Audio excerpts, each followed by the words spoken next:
We're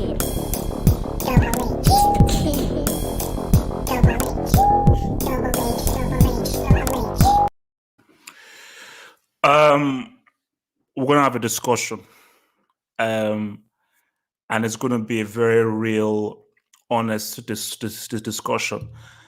We've got guys in the hangout, guys. I'll try and do my best to try and open up space to guys because this has been a very eventful day. So let me just tell you a little bit about what's going to come through and so forth. So guys, I don't know about you guys, but I have my meal here. I've got my meal in here. So there you go. That's my meal. So I'm not lying. My meal is there. So please. What is that? Rice, stew, and salmon. And I've got a drink in the freezer just to what's the vocal cords. So here's the thing, guys, is Cool. basically I'm giving this is a 1 minute thing. Get your meal, because we're going to talk tonight. So get your meal and drinks right now. Get your meal and drinks right now. I repeat, this is a 1 minute warning. Head to the fridge, head to the freezer, head to your neighbor's place. Get your meal and drink because we're going to have a discussion. So what we're going to talk about is this. You best play this competition if you're in this competition. You cannot leave this club if they qualify for this competition. We're going to talk about Juventus and Pirlo and so forth and Cristiano Ronaldo. I'm going to have a real discussion about that, and I'm going to look at the games. Serie. They wouldn't dare.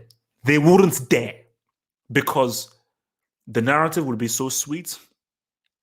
It would be too much. It would be too much. So, but we're gonna have a discussion. We're gonna have a discussion about fifth. We're gonna have a discussion about events. We're gonna have a discussion about the Europa League. We're gonna talk about the history of the Europa League and how it helps community and the amazing charity work that the Europa League does. So I think we've been far too negative on the Europa League. So that's the first order of business. Then we're gonna talk about Hazard. That was a goal. He scored that. He meant that. So I don't want to hear anything about him flopping because if Real Madrid win, that could be the goal. That's Real. Oh, are you serious?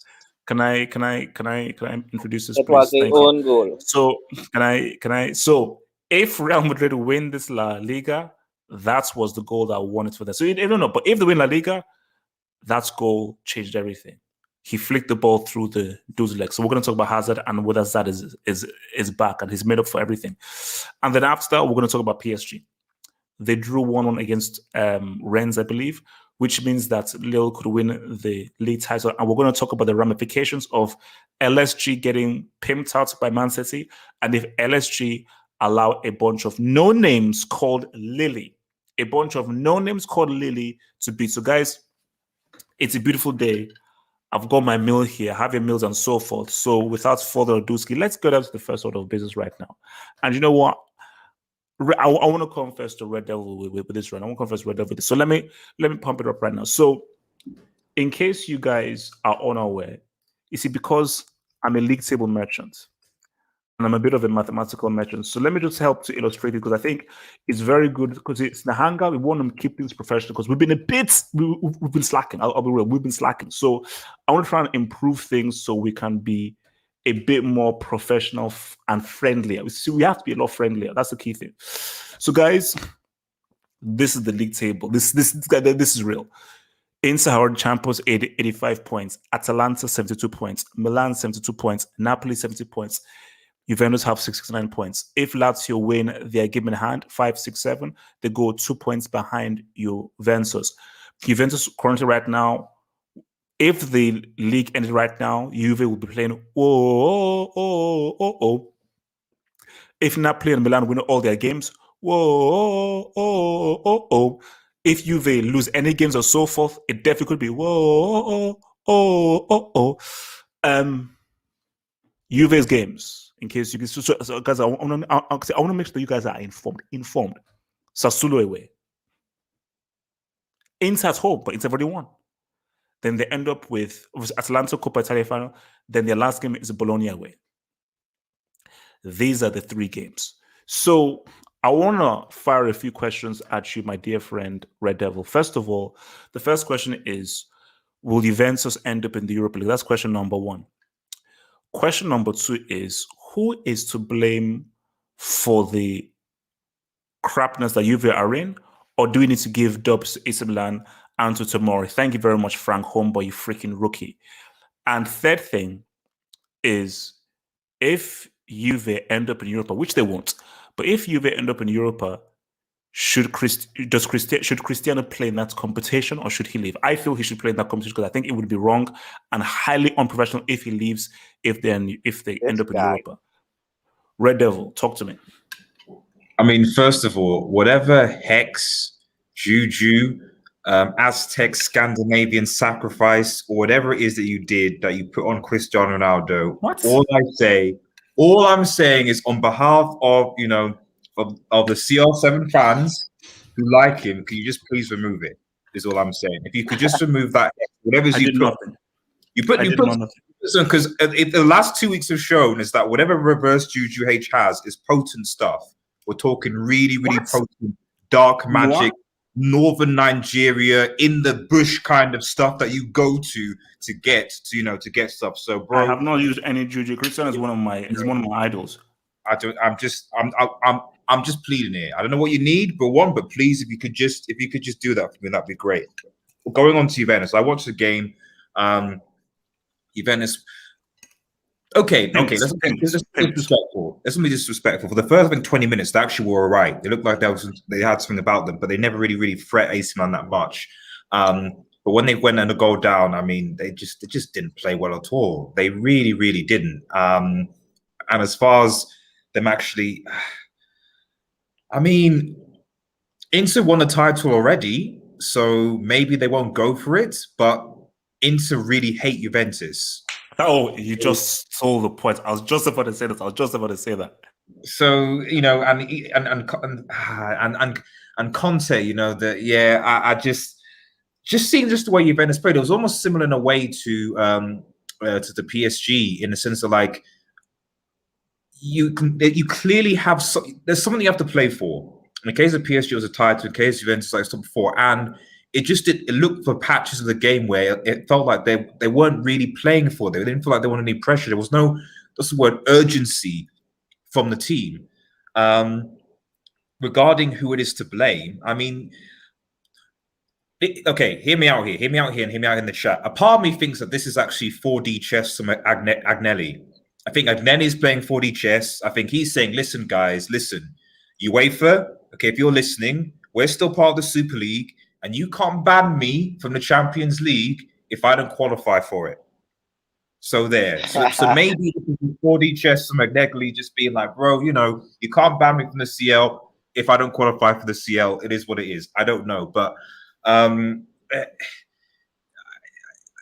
you got to give, because I think it'd be easier for people to say, and I want to be serious in this. I know people got to banter and stuff like that, but to actually just make a legit serious point, it'll be easy to be like, oh, Ronaldo this or Pirlo that, etc. But at the end of the day, Agnelli is the one who, and obviously the extension Juventus Sport, the ones that hired Pirlo in the first place, the ones that made Juventus signing in the first place. How do even if you're going to hire a rookie, you got to the very least give him significant backing in the transfer market, which he didn't, because Juventus was a Sarri signing. He didn't. Pirlo wasn't backed really with anything. With what? So, it's all the factors. The fact that you got you basically hired a guy who didn't even have his coaching badges before you hired him. You spent all that money on getting Cristiano Ronaldo. Why did they hire him? Why? So for me, Cristiano, I have no personal relationship with. So for me, I could care less. Pirlo, that's my guy. Why did they put Pirlo in this position? I don't get it, and that's why I say it's easy. I mean, obviously the rest of the panel, everyone's going to roast and the team and trash stuff like that. Cool, yeah. By all means, go and crack on. People sure will do it, but fundamentally, we're talking about why the situation is. It has to be the Juventus board. It has to be Agnelli on. Let's be real. The last couple of years, Juventus has basically just been getting free deals, like the Ramseys, like the Rabios, like freebies, free deals. Not been actually really investing and scouting properly. Pogba this, Pogba that, Pogba. But they didn't really give a serious bid for poor Pogba. He's only general interest. So they've not really properly invested in the squad. They've not really. I can't even think of any youth or young promising players. The only one I think was Moise Keane was there. And also the worst thing is it shows their arrogance. Because unlike Bayern Munich are always thinking 5 years in advance. So Bayern are like, no, even if we're winning now, we're thinking we want to win 5-6 years. Juve we're always about, let's just win for now. There's never any concept of youth coming in. Let's buy a 20-year-old, a 21, nothing at all. Exactly. There's no, so I'm saying like at the end of the day, like there's no, like what everyone says, like you gotta look at the board and how, and for the last couple of years, how they put Juventus in the situation. We all seen the ramifications potentially of the Super League. And as far as the final question, they're going to be in the Europa League. With what I saw with that Juventus team, to be honest, HH, yeah, easy. Yeah, I mean, it's looking like no. And also, if they do, for me, I don't think they will. I think Napoli and Milan will drop points. They will drop points. I can just say it. The thing is, if they do, should Cristiano play in the competition or should he leave? I think he should. But the thing is, who's gonna? We kind of already know that, like, because I think what's his name? Where's he gonna go? Because Don at Madrid basically said he's not coming back, so that's out. I don't think Manchester United are going to be going for Cristiano Ronaldo because Cavani's there and we've got other things. Yep, Jamal, you hit the nail right on the head. Chelsea FC, who actually need a striker forward. Werner, let's be real, it's not the deal. You've got a guy who can score goals. HH, cover your ears, man. We're not balling.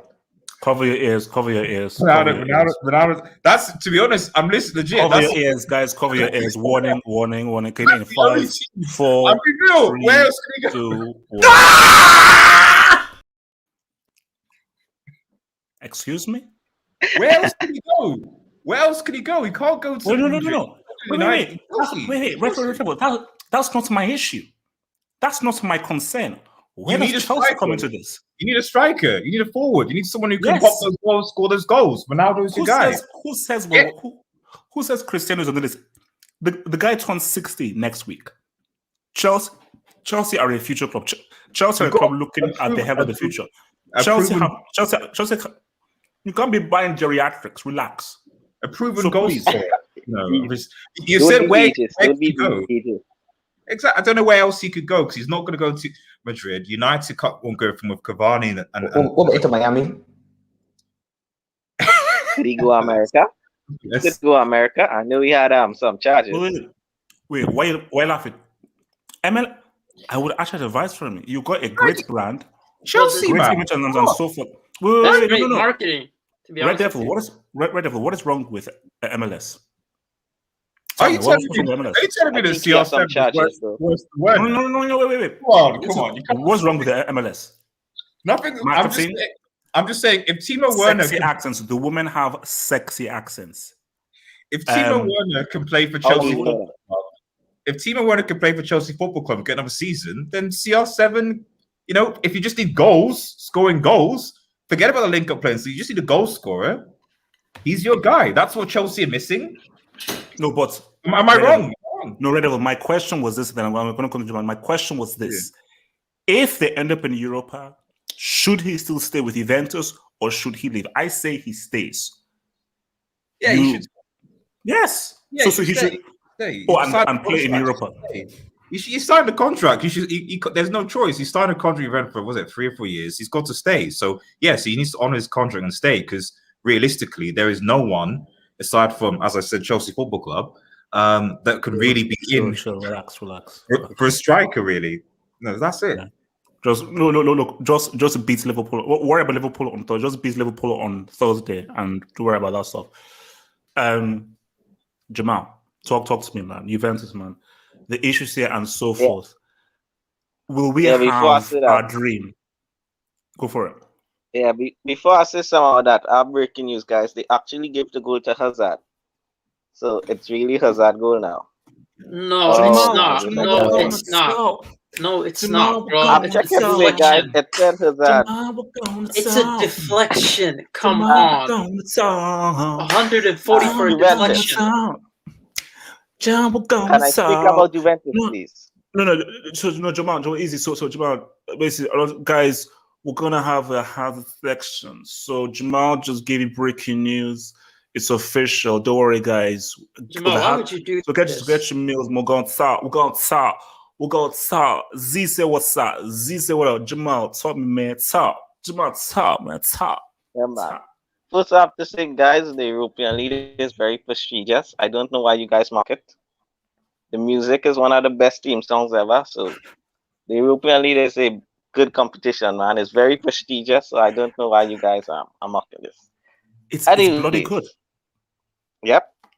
And also, Jamal, Cristiano, you can say that I'm a Euro winner. Eder gave you life. He did nothing in the final. Champions League winner, Europa League winner. How many people have won a Champions League and a Europa League? Bro, go for it. Yeah, go for it. Yes. Because man, Juventus bring him from Real Madrid to win the European League. That's what they spend the money for the European League. But yeah, man, I keep hearing people saying, "Oh, this is Juventus board," which they are. They have to blame as well. But people are going on like they just gave Pirlo the job, and Pirlo didn't say, "Oh, you know what? I will coach his team." Pirlo accept the offer. So Pirlo no. He was guilt tripped. He was guilt tripped. He was guilt tripped. They sold him a lie. They said no. No. They said, I spoke to Agnelli. They said to Pirlo that we will support you. You are amazing. You are a legend. This is going to be easy as much. All you have to do is just sit back. You are perfect. They guilt tripped him and they lied to him. Pirlo is not to blame for it. They lied to him.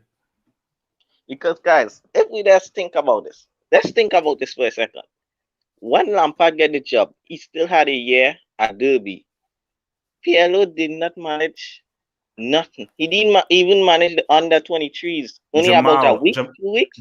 He had no experience. Jamal, Agnelli and Nedved rushed him when he left the exam hall. The moment he left the exam hall, he was thrown into a car. So I don't know. You can laugh. It's what happened. I don't know where you're laughing. That's what happened. So I'm not joking. So yeah, because guys, Pep had experience. Pep was training the under-23s. Even Zidane, for about 2-3 years, was training. This guy actually did nothing.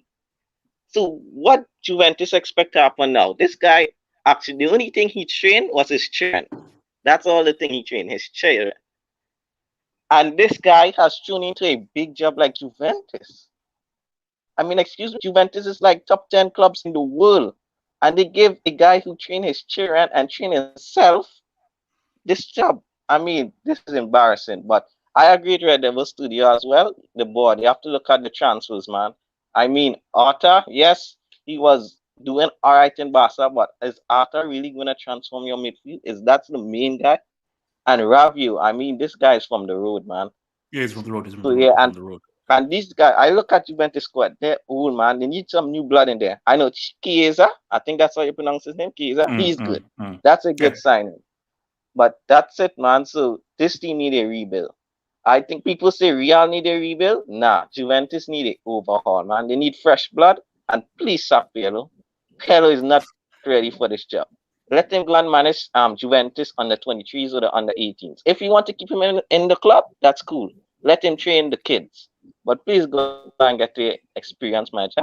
Because with this same squad, sorry, give these guys a title. Just remember that. So yeah. Jamal, there's a positive. There's a positive. You could see Juventus versus Liverpool as a tasty game. You know, that is something that could be a thing. You just don't know, you know. So that's kind of like the Champions League, right? Me speak no English. Me speak no English. Wait. Before I come to Abdullahi with this one, let me just hit some of these ones. So, thank you for the dub, Kevin Higgins, who says, "Bro, HH, I dare Juve. I triple dare them. Kevin, we're doing a 4-month stream.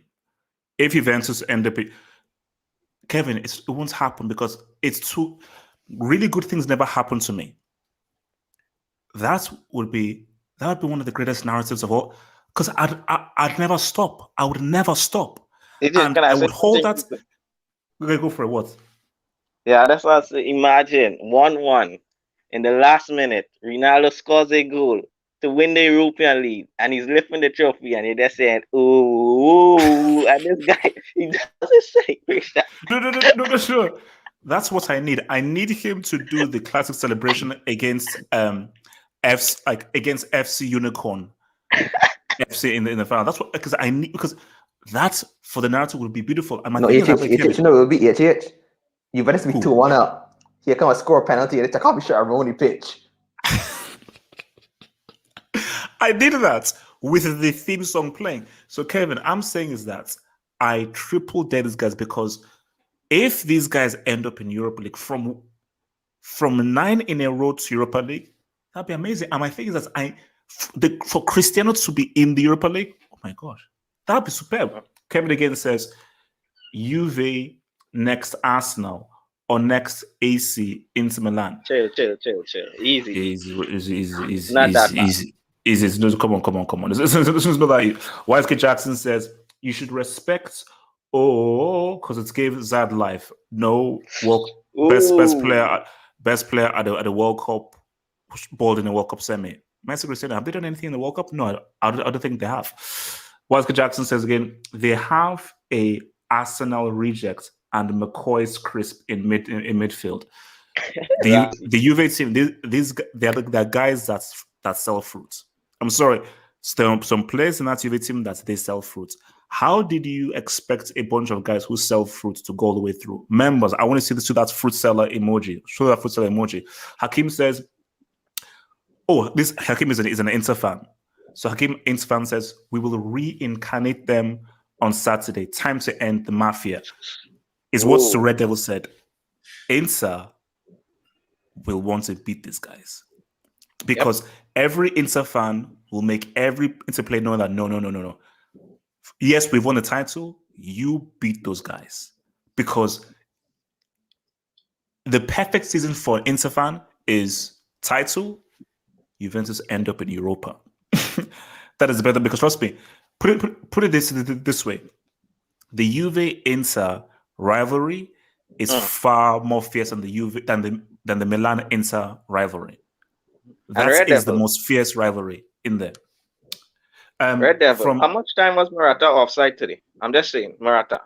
If you watch the game, how much time was he offside today? Bro, look, that guy's a lost cause. From Brian K02, HH, Chief Ogo, it's my 18th birthday. Brian, happy 18th birthday, man. Happy birthday. Enjoy your 18th birthday, man. Happy birthday, bro. Happy birthday, Brian, man. Enjoy your day, my dear friend. From Yassi's side says, what shocks me the most is that I never thought Rabiot would be this bad. I thought he was an amazing signing for Juventus. By the way, Cristiano to PSG, you had it first. First off, Rabiot was good and it's shocking how he's this bad. Yes, Cristiano ain't going anywhere. I don't know what you're on about. If Juve end up in Europa, I want that guy leading the team out with the captain's armband against FC Shishilala TTT FC. Okay? I want him to be playing against FC Shishilala TTT FC. I want to see that happen. Kevin Higgins, Napoli and AC Milan have the easiest schedule. Kevin, no. Kevin, they can still drop points. Kevin, I am not celebrating until this is mathematically confirmed. See, now I'm a mathematical merchant. Now I'm Einstein. Okay. Now call me half Einstein hope, half mathematician hope. Until it's mathematically possible, Napoli and Milan can easily drop points. So it's not over yet. YSK Jackson says, induct that sentimental brick, Lendria Lelo. YSK Jackson, watch your mouth. You're speaking to a World Cup winner there. You're speaking to a World Cup winner. Abdullah, talk to me, man. Does Cristiano end up in Europe or does he save them? The problem is not even Andrea Pirlo. I think the problem is the board themselves, Agnelli, Batracci, and other kind of guys. This is where the problem is because, yes, I know Allegri doesn't play fancy football, but Allegri won you Scudetto back to back. And you sack a manager just because you want entertainment football. Please, can Juventus, Martin Gonzalez, please, can you tell me what philosophy does Andrea Pirlo play? I need to know. Because you guys suck at Allegri because he play a defensive style football. So what does Pirlo play? Does he play cross and inshallah? Does he pack the boss? Does he play? Obliged, you don't blame Pirlo. Players not to blame. Leave him alone. He was guilt tripped. Leave him alone. He was I'm guilty. not I'm not blaming Pirlo. I am blaming Good. the board because Thank you. they have, and that's why I'm asking the Juventus fan. They have to come out and tell us what does Andrea Pirlo play? What is his style of play? What does he play? Because you cannot tell me Allegro play. You cannot tell me Andrea Pirlo play tiki-taka, possession, game pressing football. Because I'm not saying that in Juventus. So Massimo Allegro play defensive football and you want your Scudetto. Mauricio Sarri, we know Mauricio Sarri for a possession-based football. You want his Scudetto. Please, what style does just Andrea Pirlo play? Because I don't know. So because I don't understand why a manager will just come in like the person just get a certificate like maybe yesterday night and become a manager of Juventus. Juventus is a big club, and I get that. My friend, are they ending up in Europa? Is Cristiano going to end up in Europa? That's the real question we want to ask. I think they may survive. They may survive Europa because we know Cristiano. He will always turn up for them. He will always bring them out. He will. But the problem is when we just say HHs. Buffon is 75 years of age, and it's He still wants that CL, man. I wonder if you take let me talk. So, if Juventus heads up in Europa, what does Buffon do? So does he now transfer to another club? European trophy. He wins a European trophy, HH. That's what he wins. That's guaranteed. I mean, mission accomplished. No. Wait. It's not guaranteed. Liverpool will be there, so Easy. We're ready. There's always that. That's No. the final. So because Salah Ronaldo finals. Salah Ronaldo finals. I'm hearing that because Buffon said I came to Juventus to win the UCL. Now they end up in the Europa League. Is it going to be ironic when it's going to be like 100 years of age and they left on the trophy? How would we? Bro, this guy, Abdullah, this guy's collecting retirement check, man. Let's be honest. He's collecting that retirement check.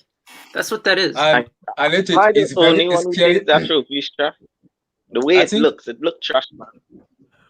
I think it's scary. It's scary to say. I have to admit it.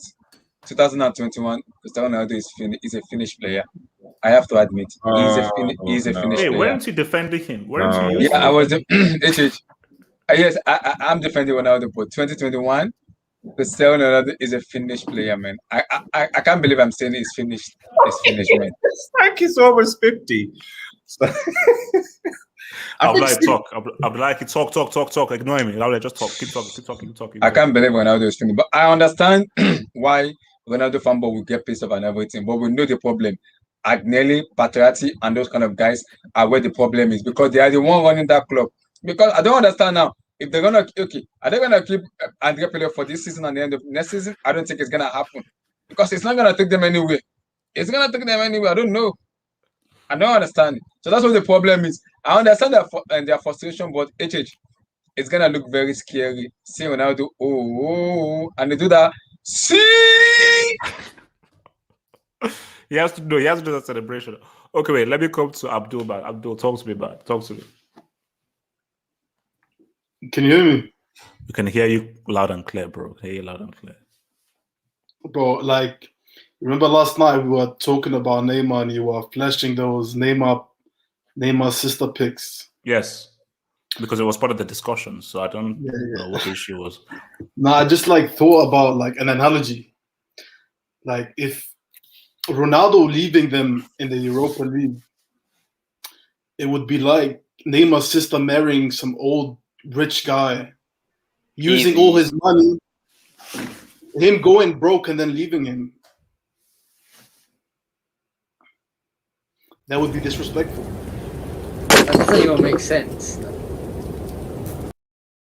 What kind of brick analogy was that you just came? That was trash. That doesn't even make sense. How doesn't it make sense? He's gone to a rich club, and when everything falls apart, he leaves. Just let it go, Abdul. Just let it go, man. It's also all right. Just let it go. Just let the analogy go. Move on. Move forward, bro.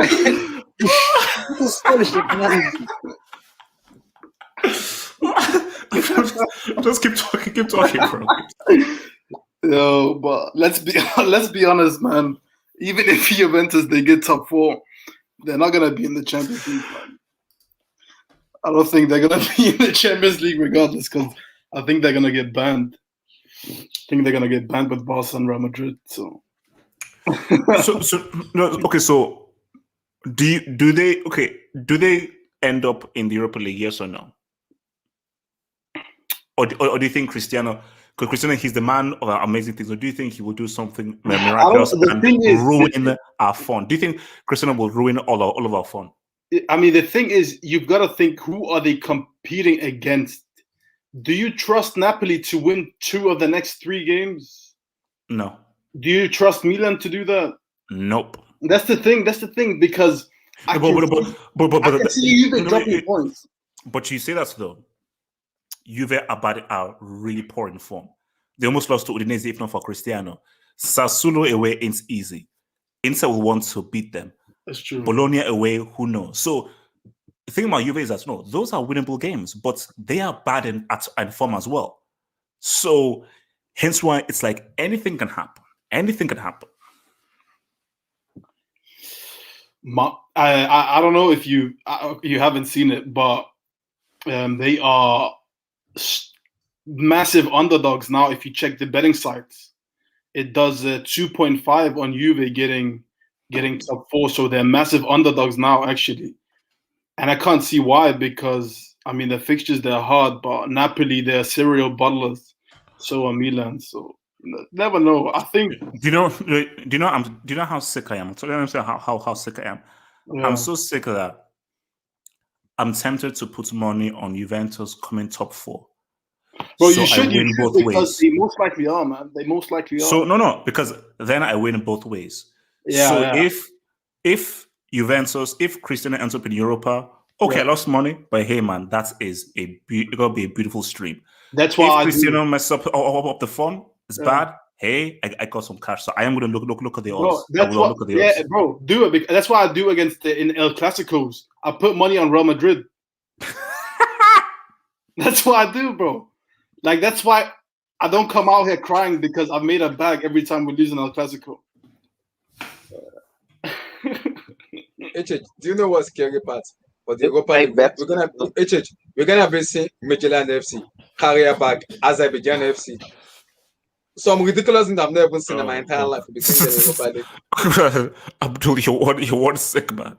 Wait, what's this guy called? What's it called? Darren, talk to me, man. Talk to me.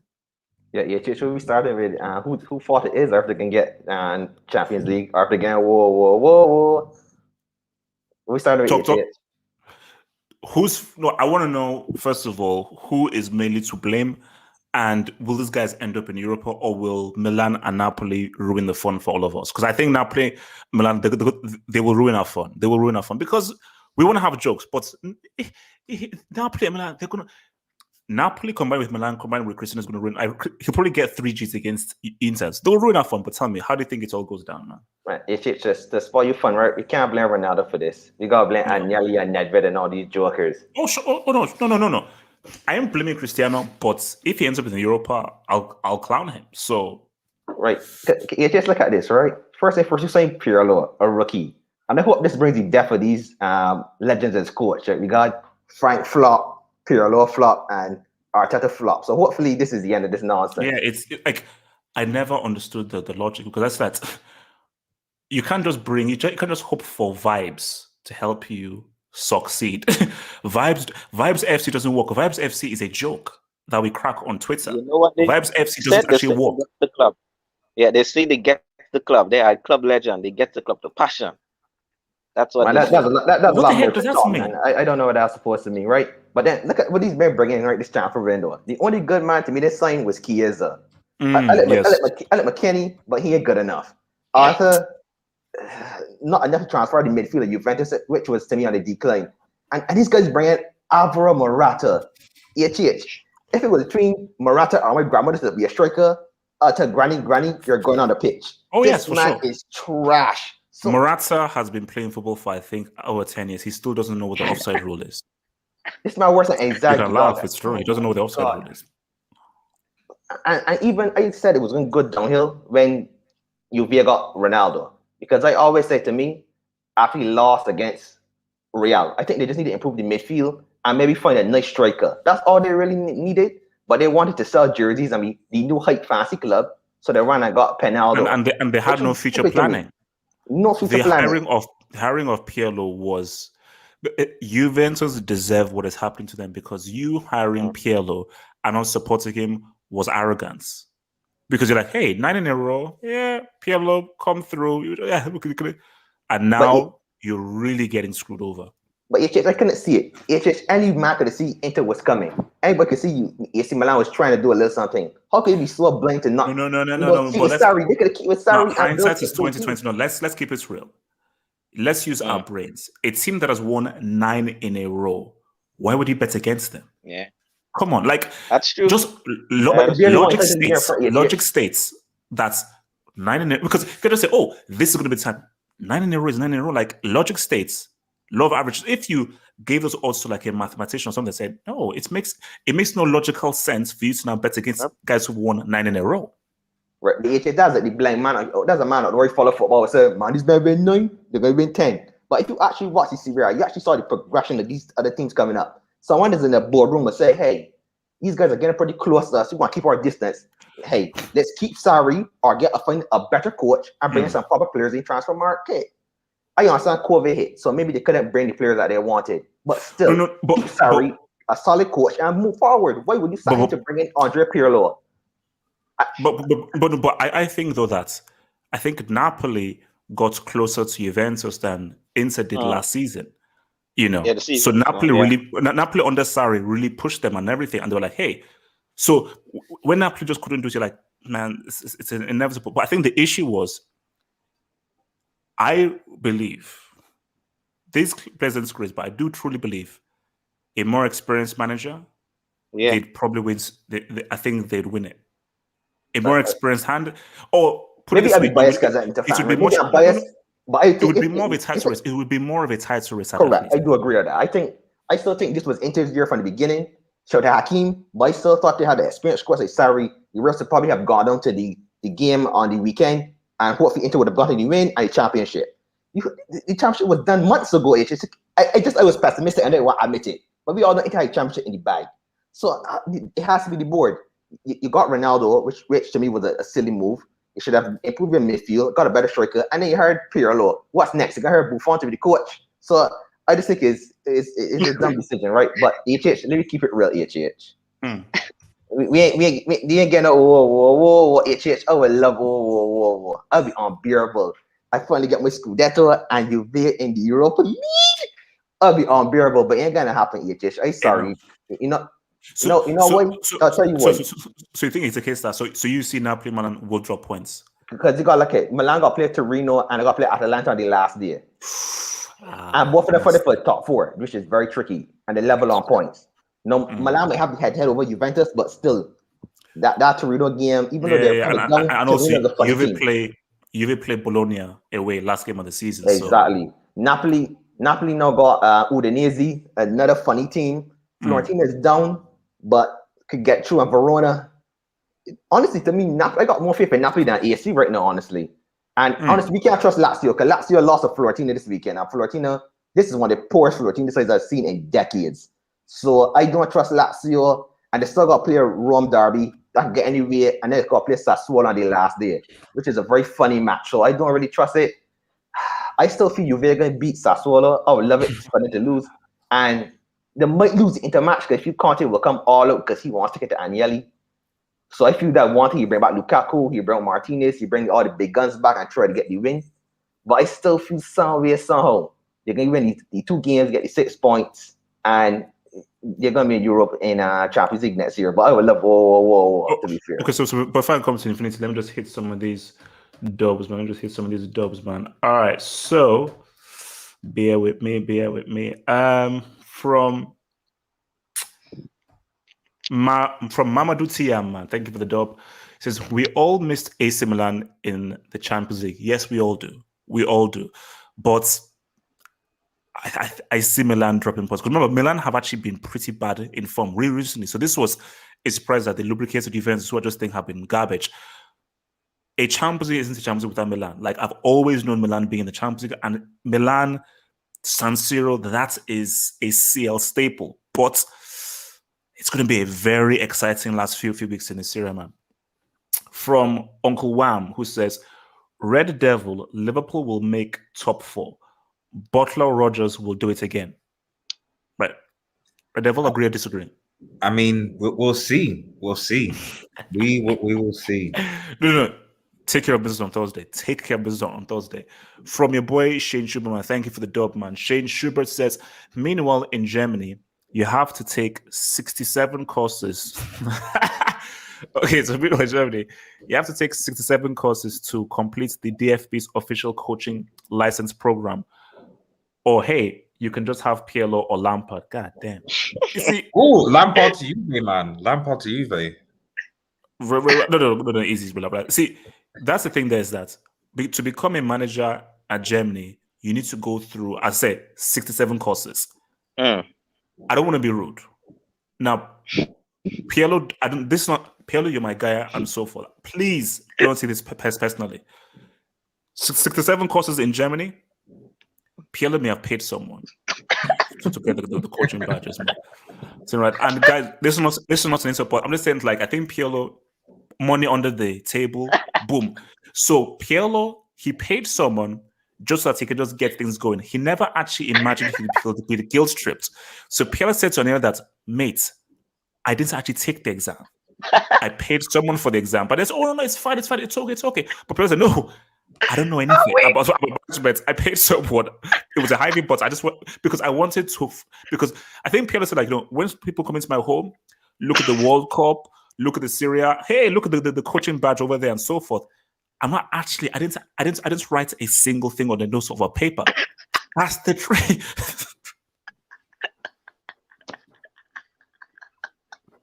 That's messed up. I take that back. That's messed up. So from Carl, looking, who says, HH, surely this is Atleti's title. I swear, if Simeone doesn't win this one, Carl, we're gonna get into La Liga. After this, we're going to get into La Liga talk. Because, Carl, I'm telling you right now, based on what I just saw with Real Madrid, now anything can happen. It is La Liga has just it's off the freaking chain. It's off the chain, man. But yeah, I will clown him if he doesn't win it. From Natsa, man, thank you for the dub. After, Natsa, don't do this. Natsa, don't. After thinking about Abdul's analogy, it makes sense. Natsa, no, we're supposed to maintain clowning him and so forth. It doesn't make sense. So no, Natsa, no, it doesn't make sense. We have to continue to clown him. This is the clowning session, man. No. From the Milan Messenger, thank you for the dub, who says, check the Serie A table and Lazio's schedule. They might be able to qualify for Europa. Europa agent. I know. I mean, if you look at Lazio's schedule, so what are we doing here, man? So Lazio have Parma at home, Roma away, Torino at home. So those aren't easy games, bro. Sorry, a quick question, HH. What position in this Serie A league is actually for the UEFA Conference League? It's Red Devil, relax. Is it sixth or seventh? I'm just Red Devil. Red Devil. Don't go there. Red Devil. That's relax. Red Devil. Let's talk Europa. No. I'm not having that. It's a question. Which position is Red Devil. Watch your mouth. I'm not having Cristiano in the Europa Conference. It's in sixth. Red Devil. Hush your gums. I'm not. No. Let's laugh at Europa. I'm not dealing with that Europa Conference. No, please no. From Adam Alaya, who says, HH, Cristiano will make you cry at night. Screenshot this. Well, Adam, I don't know how he can make me cry when Ede gave him a life for international trophy.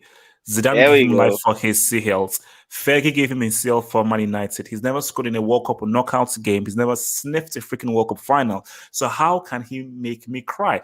Even if he ends up ruining our fun and gets Juventus to top 4, from coming to win the CL to celebrating top 4, that's a fall. But I love Cristiano. He's definitely a legend of mine, man. Chimera, talk to me, bro. As far as Juventus. No, sorry, mistake. I said Infinity, then Chimera. Can you come to him first, if that's fine? Chimera, talk to me, Chimera. As far as Juventus, I mean, this decline shouldn't be surprising because their team was already declining even before Cristiano got there. Their team was already showing when they played Real Madrid, I mean, I saw a lot of cracks in the armor. Even when they played Tottenham should have beat them in the round of 16 that year. So like their team was right on the decline. Their midfield was aging. Higuain was aging too. They didn't really have a striker. Their defenders are aging. Chiellini and Bonucci are still playing, which I don't understand. And then like as far as Cristiano himself, he was also declining. Because you look at Real Madrid, let's just be honest. Look at Real Madrid. His numbers were dipping every season. Goals scored, they were dipping slowly every season. So he was declining himself. I'm saying he's not at that level now where it's like, whereas you have Cristiano, you automatically, your team is going to be in the semifinals of the Champions League. He's not at that level anymore. So if you want to get the best out of him, your team has to be stacked now. Like Juve has to stack their team up. That's the only way you're going to get the best out of him at this stage to win the Champions League. He'll score goals, but he's not going to. But at this age now, your team has to be stacked if you want to do anything noteworthy. Quick question: is Dybala the most overrated football of all time? Yes. What does this guy do? Nah, it's Verratti. It's Verratti. It's not Dybala, it's Verratti. Dybala is on the decline, man. I don't rate him. I just don't rate him. No. I think ever since that 2017 CL final, he's finished. Because he had such a great year.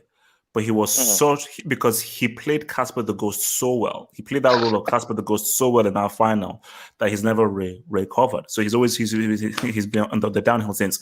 Okay, let me come to Infinity. Let me come to boy Infinity and then Zeman after Infinity. Infinity, talk to me. Oh yeah, look, man, this is bad for Juventus, but I don't think they'll play Europa League because I'm pretty sure AC Milan have some bad fixtures. You know, I can't see Ronaldo playing Brazil FC in the Europa League next season. But I think this like decline has started happening these last few years. They messed up in the transfer window by going for free transfers or loans. And you know, if you want to like dominate in Europe, you need to go out the best young talents.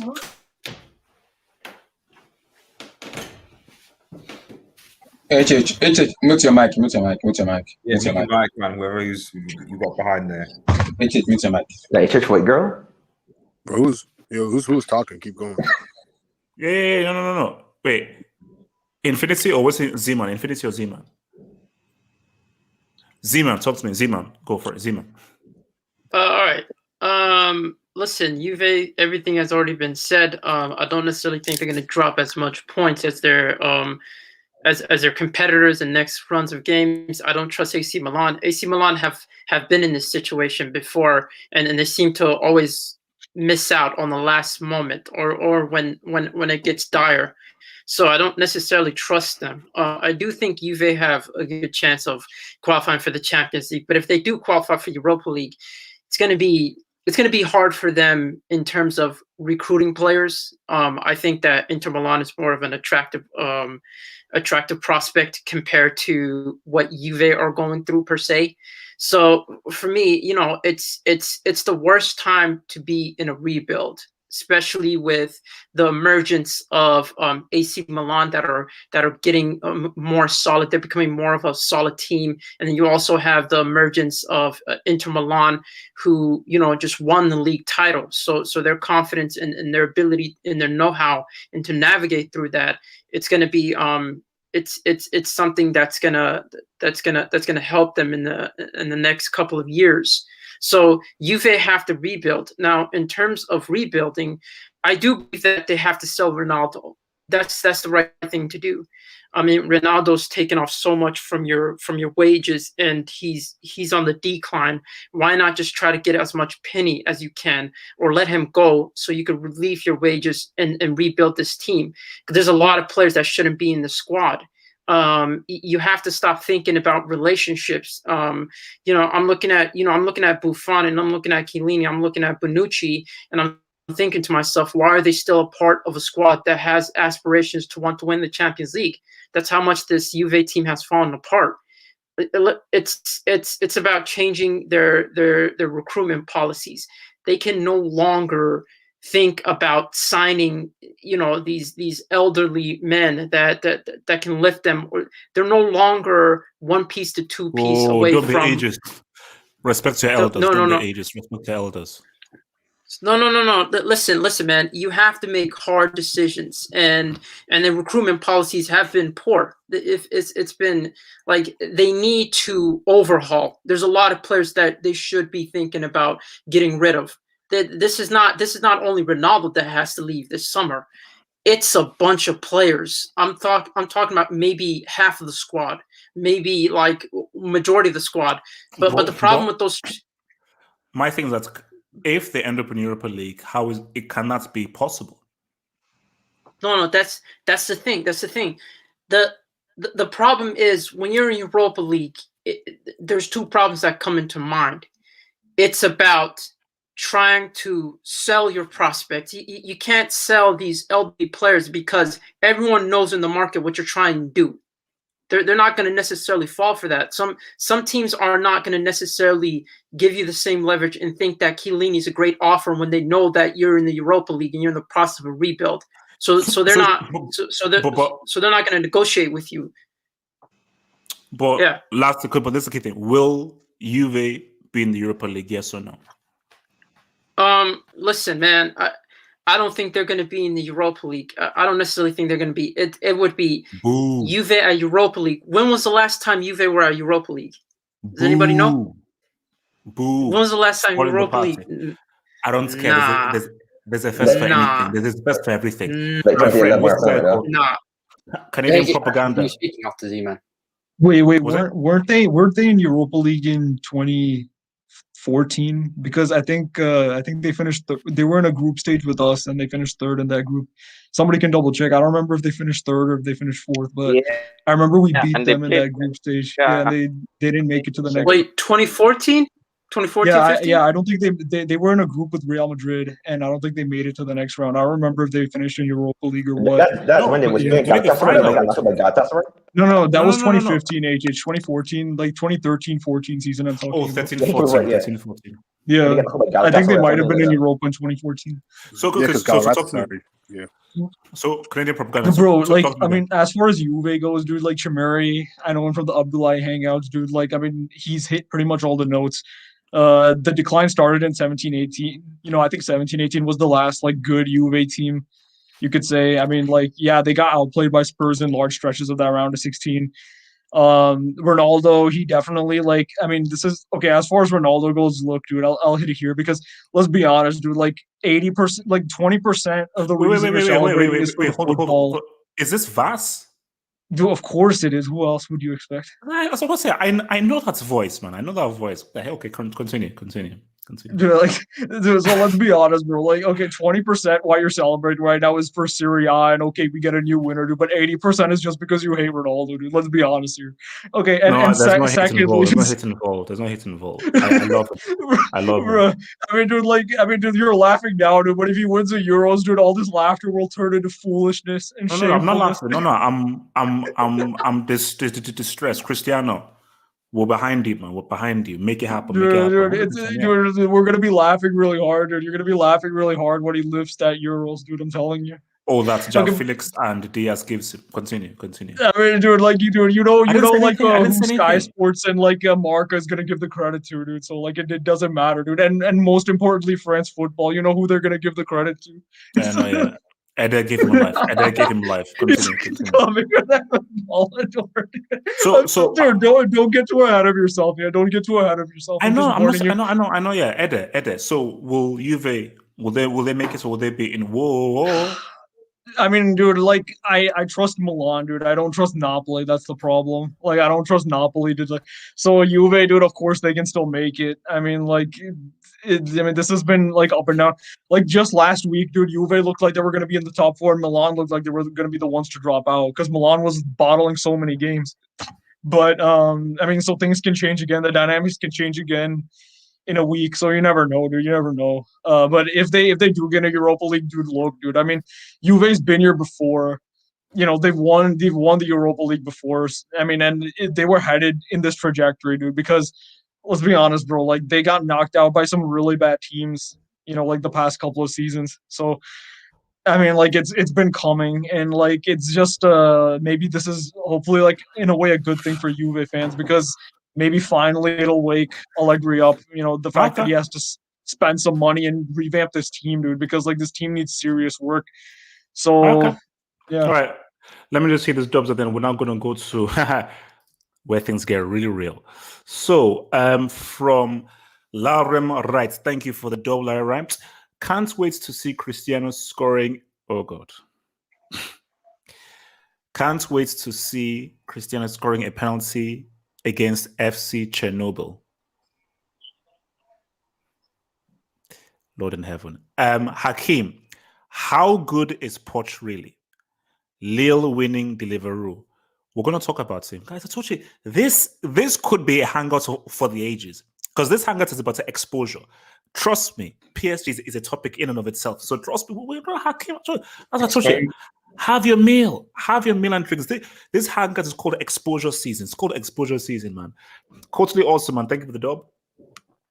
Lead Level and Man U are Europa League merchants. Response? Lead Level? Well, first and foremost, like I thought Arsenal were favourites in the Europa League. I said that several times. I've said that several times. So you talk about exposure. I think we need to expose Arsenal FC Football Club on top of all the other football clubs we talk about.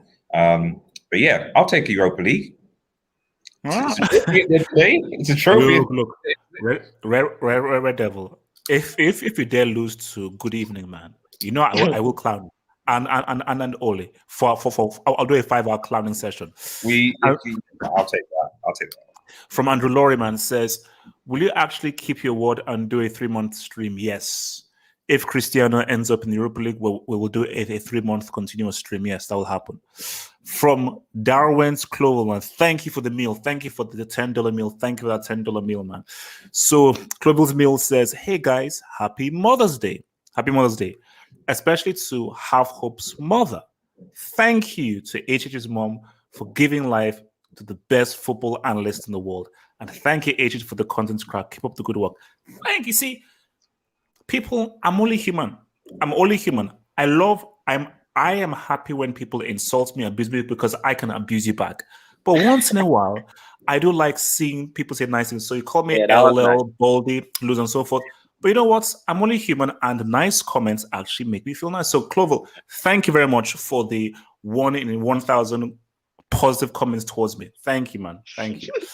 From Trudon, who says, thank you for the dub. Salah and Ronaldo, whoa, next season. Now, Trudon, let's wait, because I want to ask a specific question to Jamal afterwards, but not now. But I've got a big question that I need Jamal to answer, but I'm going to save it. So, guys, moving on to our next topic, man. Now, you see, guys.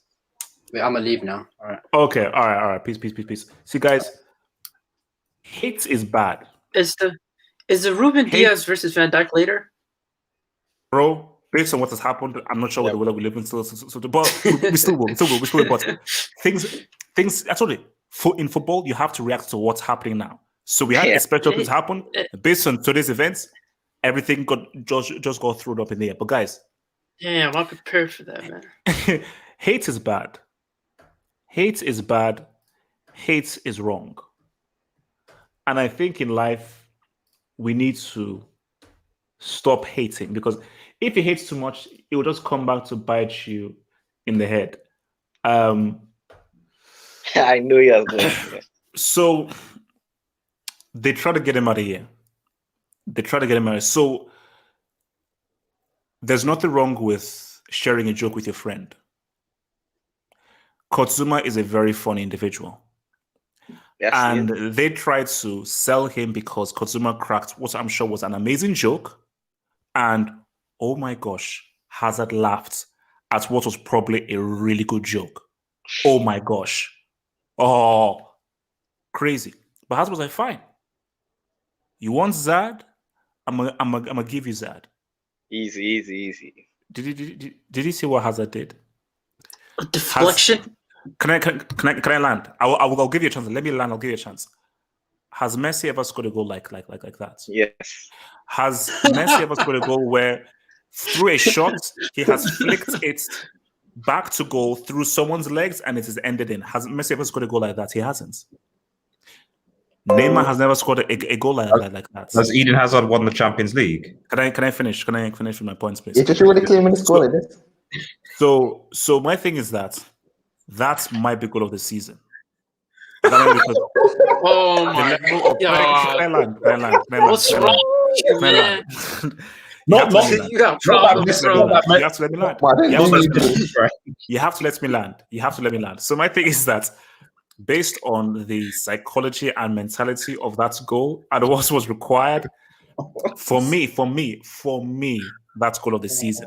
Oh wow! So even him at his worst, he still managed to produce the best goal this season. The level of technique required in that is amazing. And here's the thing, guys. La Liga, because I want it to be a La Liga discussion because I want us just to talk about everything because this now makes things crazy. Because Real did not take the advantage. So Atletico Madrid can now breathe through. If Real Madrid win La Liga, that was the crucial goal. And if Real Madrid win La Liga, it was because of that goal that Hazard scored. That's what. So we don't know what happens. So if they don't, boom, sell him. But if Real win La Liga, it was because of that goal that Hazard scored. So again, guys, my thing is that never ever bet against quality and technique. Why couldn't you against Chelsea? Why didn't you do Chelsea? Where was it in the big stage against Chelsea? We didn't ball against whenever. Where was the ZARD against Chelsea, AJ? Whenever people bet against him, he produced. So Lazio Rosario, Latza, I can't believe this, man. LSK Laxin, Lasnet, Lergio Lontrao, everyone out there, Lane Lubert, everyone that's out there, all of you guys out there, you haters. I'm sorry. This is. I think this is a bad stream for you guys because you got shown up. All the abuse, and he scores a goal of the season for a last-minute equalizer. Guys, I know this must be tough to take. I know it's what it is. So, guys, talk to me. Let me first come to Chimera. So, to Chimera, first of all, ZARD rates that goal that he scored, and will Atletico actually do it? Who wins La Liga? Who wins this bloody title race, bro? Well, first, I'll talk about ZARD. Well, when it comes to ZARD, I mean, when he's playing well, when he's at his best, he's an amazing player. This might sound controversial, but when he's at his best, I prefer him over Neymar. And I was saying that I've always had that argument. That's even when Neymar was in Barcelona. Let him land. Wait, Hazard at his best or Messi at his best? Messi at his best. Okay. Quick question, Chimera. What has Messi ever bowled in the World Cup semi? Oh, here we go. Here we go. That's very rude. Redo, that's very rude. That is extremely rude. Chimera, ignore these nonsense people. Chimera, has Messi ever bowled in the World Cup semi? I don't know, but he's played in the World Cup final.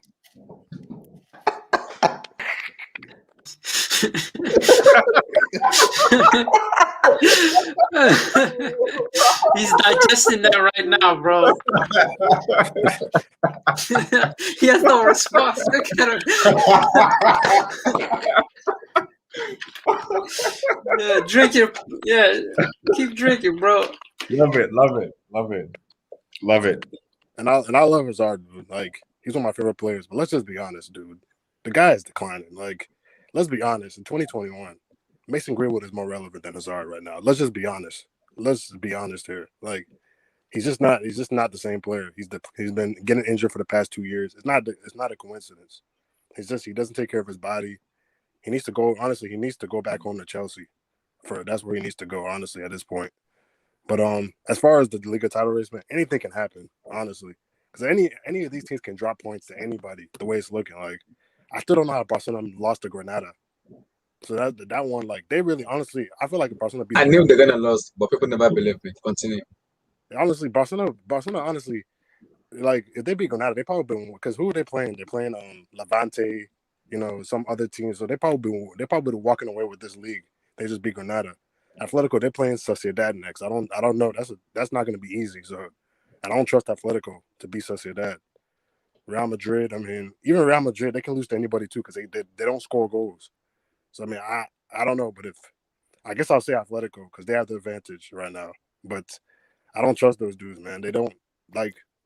They just can't like. I never seen a team miss kick so many balls like ever. They just miss hit so many balls.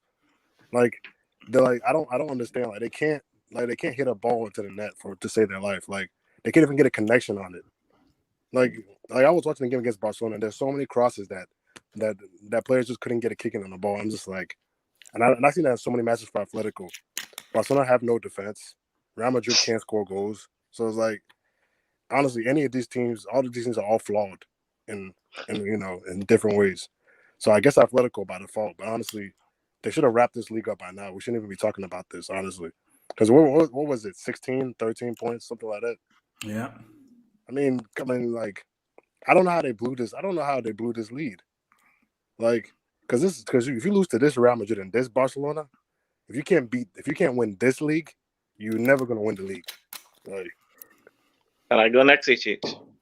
Go for it, Jamal. Go for it. Yeah, man. But guys, you didn't know what the joke was? Because that said it on his Instagram. He said the joke was HH really thinking I'm irrelevant in 2021. That was the joke Kurt Zuma and him was laughing at. Sorry, but he said that. Yeah, man. For me, I'm going with Barcelona because Real Madrid is struggling for goals, man. I'm not gonna trust Real Madrid. And Atletico Madrid, #free Felix, man. Felix is starving, man. And guys, Atletico Madrid, it hurts me to see them play like that, man. The football them play are horrible, man. So I'm just playing who have the best firepower and who have the most match winners. And I think Messi, Dembele, and even East Trust, but even Griezmann, he's been scoring. So yeah, man, I just feel Barcelona have this on. Wait, can I go? And wait, no, quickly, Jamal. And the Hazard's goal. What do you make of Hazard's goal in the last minute? Hey, Chase, you need to take that fatality. He didn't mean it. Move on. He did not mean it. Move on. Hating is unhealthy, by the way. Abdullahi talks better and then Zeman after you. Abdullahi. Hey, you need to listen. You have year. Year is used for listening. I keep telling you this from day one. Barcelona is not going to win the La Liga. It's going to be Atletico. I have been saying this for a very long time. You won't listen. I don't care. I'm not gonna give my reason. They're gonna win. I'm not giving any reason. I already chose them from day one as my pick to win the La Liga. You didn't choose anything on day one. I chose them on day one. I remember I told you Ganaga gonna be Barcelona. What do you say? We're shouting, "Hey, they have Messi, they have Griezmann. Messi is this." What did I tell you? Do you listen? You don't listen. You never said anything from No. Do you listen when I said it? You never listen. So it's that time you listen now. I don't even know why you're shouting about this Hazard, this, that, man. It's that time you have to take the hell with it. I keep telling you this. See, these guys. He scored the winning goal, but what people don't want to accept because they're haters. Do I care? Really? Do I care? I don't care, man. I don't care. It's called the winner. What kind of winner did they score? Look at that Madrid team, man. You're telling me it's called the best. He flicked the ball through someone's legs with his back toe. Goal. He did not. No. Hold on. If you say he scored the winner? Yeah. No. Equalizer. He scored the equalizer. Oh, I'm confused for a minute. Okay, go ahead. It's called the equalizer now. He's the best player in La Liga, right? And he's the best player in the world. That goal could save. If Real Madrid win La Liga, that could be the crucial goal. Where he put the ball through someone's legs. Really? Who do you want to win La Liga? You want Hazard. Barcelona. Barcelona was my pick, but I want Hazard to win them this, so I can use it as my narrative, because he has been the most vilified player in the history of football. Because of you. Breaking news. Madrid won the La Liga, Barcelona won the La Liga. Now, you want to kill yourself, now you want to land into Lagoon. You have to choose one of them. Yeah. Lagoon. Yeah. So that's the fact. They won't win it. They will not win it. That's it. I've been telling you. It's that time you have to accept the hell. Atletico de Madrid to win the La Liga. It's that time you accept the hell. It better you take the hell now. Or when that happens, you have to come back and take that hell. Abdullahi, we will be here. Okay? Yeah, I'm waiting. We will be, when everything else starts, Atletico, they've got 3 more games, we'll be here. Okay? And if Atletico win, I won't give you any credit. You have to give. I've been saying it. Mute your mic. Two-page apology. Mute your mic. Zeman, talk, man. Honestly, man, I don't understand how anybody could predict who's gonna win, man. Like who's gonna win? I kept changing it because of the performance and whatnot. But to be quite frank with you, I don't see I don't see a definitive winner. Like it almost seems like all these three teams could win at any time. They could drop points. The league is a matter of who can drop the least amount of points. That's what it's come down to. Who can drop the least amount of points. And I think these three teams have their own problems. And to be quite frank with you, everyone's saying free João Felix. I get it. João Felix is a talented player, but Carrasco's been by far the best player. This guy's been amazing. He's been amazing. This guy's technical quality, bro. He's being slept on. This guy's solid. Yeah. Who's winning it? Who's winning it? I want to say Atletico. Wait, Z-Man. Z-Man, you do know that you do know that how Luis Suarez is playing 5,000 miles away from his next striker, right? In Felix. The two strikers are playing 5,000 miles away. Just saying. Yeah. No. For me, I don't even think João Felix is going to be. I don't think Simeone trusts João Felix that much. It doesn't seem like it. From what I've seen, I think he prefers Lamar, he prefers Carrasco, he prefers those type of players because of what they can do from a defensive standpoint as well as an offensive standpoint. So he prefers versatility. So for me, I don't necessarily think João Felix is going to be the reason. If Atletico win, it's going to be down to players like Carrasco. It's going to be down to Suarez having a clutch goal. It's going to be down to those players more so than João Felix, if anything.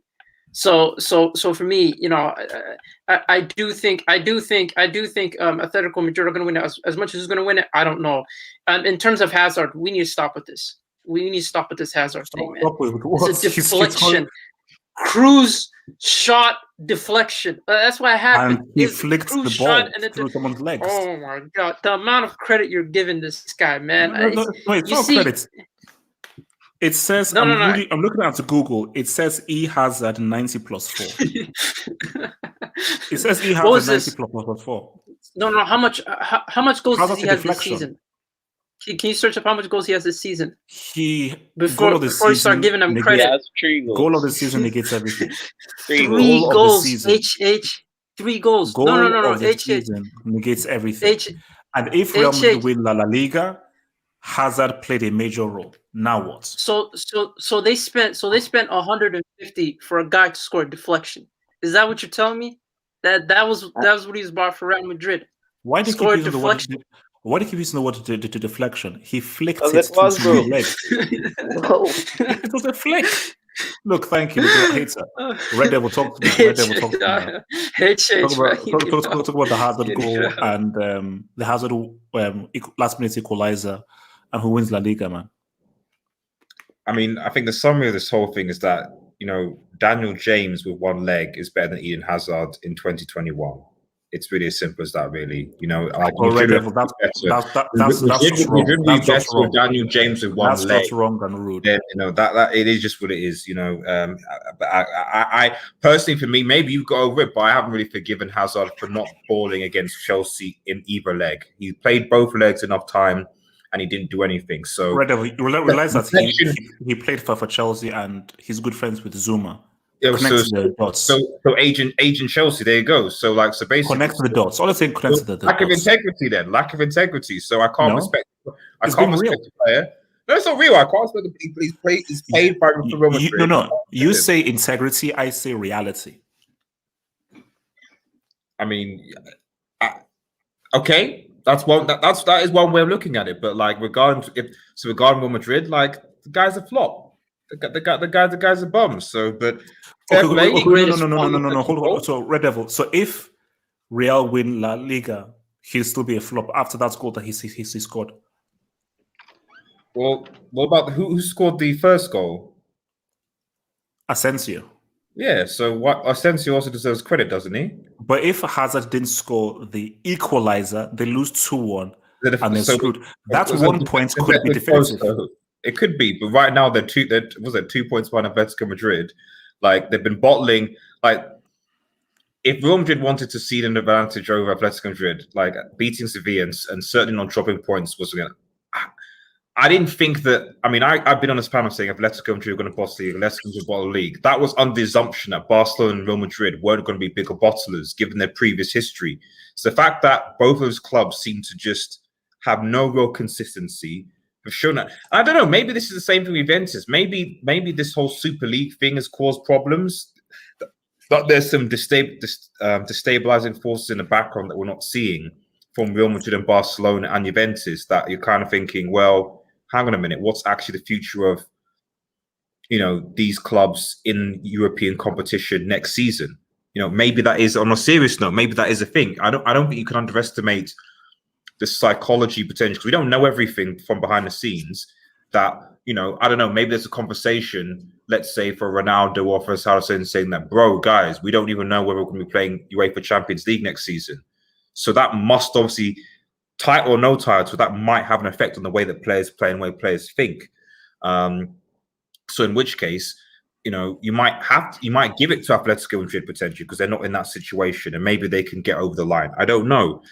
So I reverse it because I think that what Real Madrid and Barca have shown is that they're not consistent enough when they're going stuff to do it. So all Atletico Madrid, Atletico Madrid all they even need is a win, don't they? I think they just need a win, and then they're good because they've got two more. They need two wins. If Barcelona or Madrid draw a point, they draw a point in the next weekend, and Atletico Madrid win their match, they'll become champions of La Liga.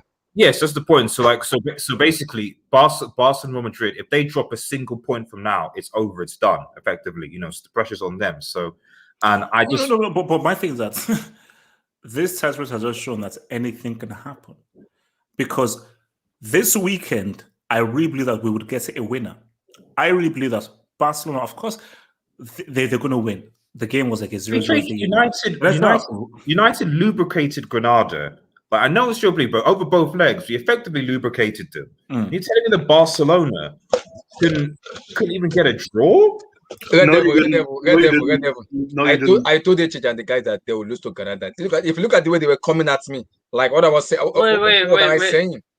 I said it, but my problem with this overconfidence of Atletico, you're trying to act like they didn't have 14 points, they didn't drop it. They could lose points. They have Real Sociedad next.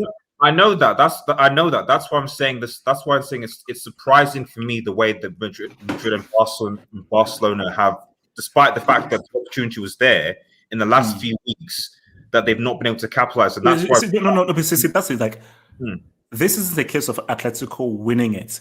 It's other guys messing up. Yeah, exactly. So it's weird. That's why I bring the instability. I'll finish my point. Wait. So yes, and that's why I say bring, like, on a serious note, the potential background instability that might be at those clubs. Like when we talk about football, okay, cool, it's fine. Yeah, Messi, bricks, blah, blah, put that one to one side. It still doesn't change the fact of obviously the Super League situation, the fact that obviously likes of Barcelona, what have you, are in debt, the whole Messi situation. These are things that are going on in the background that the players see that we don't see, that can have a psychological effect on how you perform, not knowing what is going on next season. And I just think that at least with Atletico Madrid anyway, there seems to be more clarity with what's going on with their players. And maybe because, as everyone said, it's close, but maybe sometimes when there's less drama, when you're preparing for exam, if there's less drama around you, you're more likely to get over the finishing line, having to deal with drama. And that's maybe I don't know about you, but drama or no drama, I always failed chemistry exams. So I love chemistry, as I'm a medic, so I have to love chemistry. But yeah, it is what it is. Ew. So guys, before I come to Darren, guys, remember, drop a like, man. Drop those likes, man. What's it called? My moderators, get those likes. Please, everybody in here. It only takes a few seconds. Just hit that like button. Hit that like button. Like the vid. If you're new, subscribe. Hit the subscribe button. Like the vid for that quality content cracker. Darren, talk to me. Yo, man, there's one league that I don't know who to go with, because we got the attacking virgins. I got my man Joe Felix strung up and can't get the ball. So, but then we can't trust Barcelona because Barcelona got the defense. And at the same time, too, Real Madrid is that you feel that they should score more goals than they actually do. You feel like something missing at Madrid. Like, I don't know what has happened to Real. I just think they've lost their mojo. They've lost their mojo. They just don't have that same spark. Hence why it's so interesting, because you're looking at teams that nobody looks confident. So you could have a situation where like they could just draw and lose their next few games, and Atletico could just win by default. It can happen. I know, man. Zidane need to get rid of that black magic book because it ain't working right now, man. He need a second course or something. But I feel like that, you know what? I ain't going on a limb. I feel we will all want to see a war for Juve, and that ain't gonna happen. I feel we want to see Simeone fail, but it ain't gonna happen. If you somehow, somewhere, he can fluke it, get over the line, maybe Joe Felix will score, and then he'll probably prove to this man that, you know what, we should be more attacking, but you know that's mission on the star. Like right now, Darren, I have no idea who's gonna win. No idea. Like Barcelona was my pick at the start, but as of right now, I have no idea. No idea. I don't know. If you Celtic and trust a spoke in the wheels, so I don't see Barcelona winning this title, and I don't trust Koeman. I think Darren already said Atletico, and Martin was already he got Atletico. Yeah, I already choose Atletico man from day one. So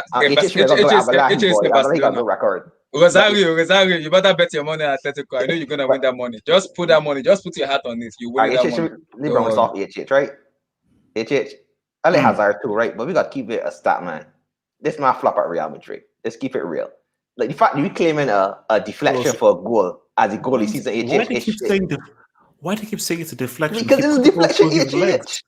HH, the key question is, would you take Hazard back at Chelsea? Darren, continue talking. I think we got to get some respect to Tony Cruz for pulling off his shot and helping it with the equalizer. But I still think it's too little, too late. I still think Atletico somehow get fluke in the league. Abdul, talk to me.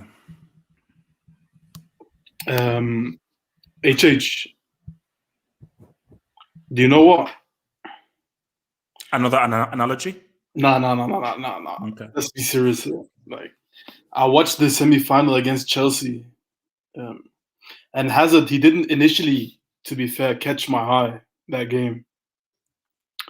But when I checked the stats after the game, there was one stat, it popped up, and I was lost for words. Like, bro, I couldn't believe my eyes. Like, it proved to me that he is back.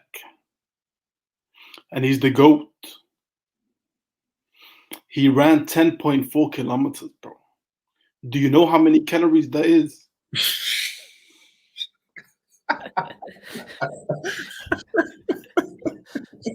It's 3 cheeseburgers, bro.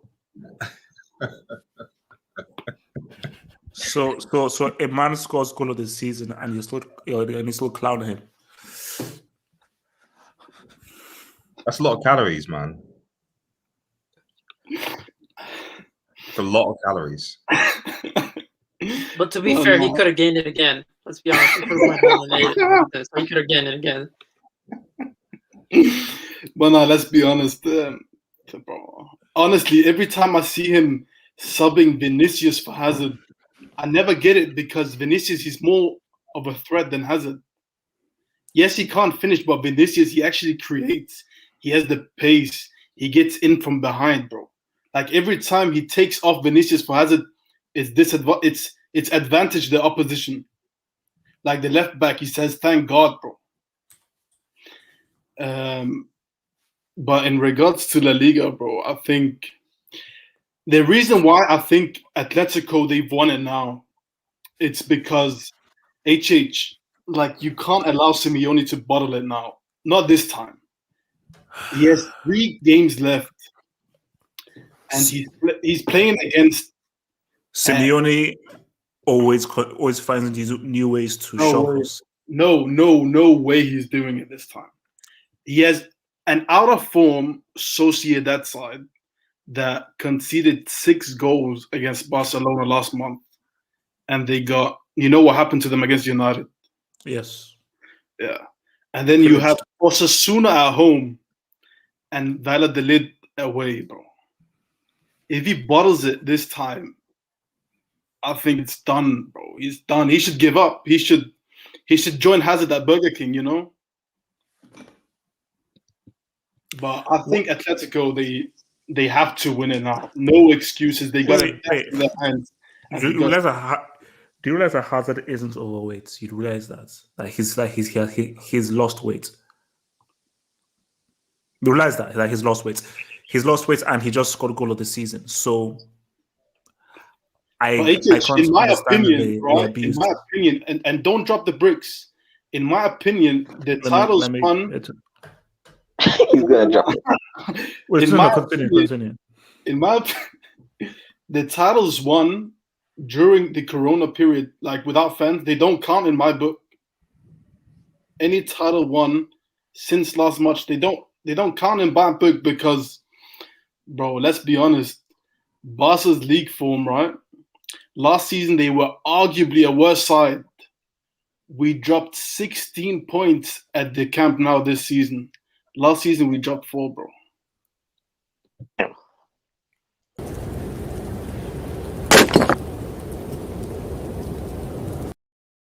So you're trying to use the excuse of no fans, no, they don't count. Getting pimp slapped at Camp Nou. Last season, right? Every time that is a cheap every time we played at home, I could, without a doubt, tell you we are not going to lose.